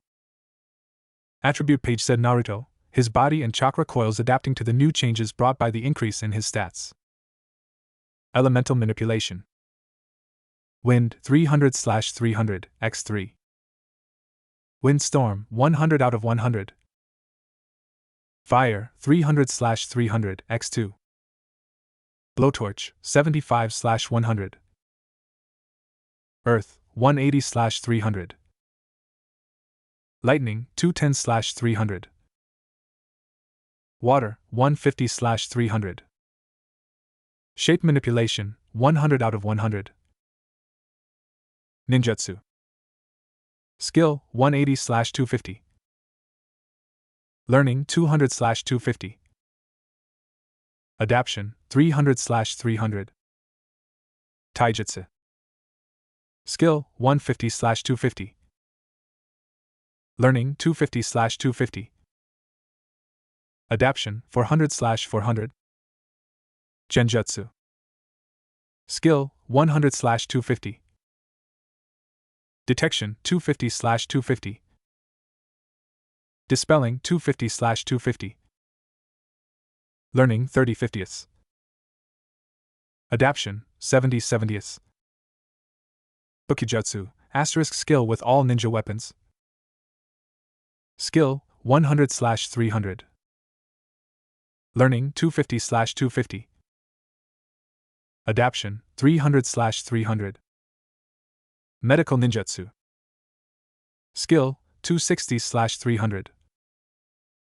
Learning 200/300. Adaption 100 out of 100. Fuinjutsu. Skill 100/100. Creativity 1000/1000.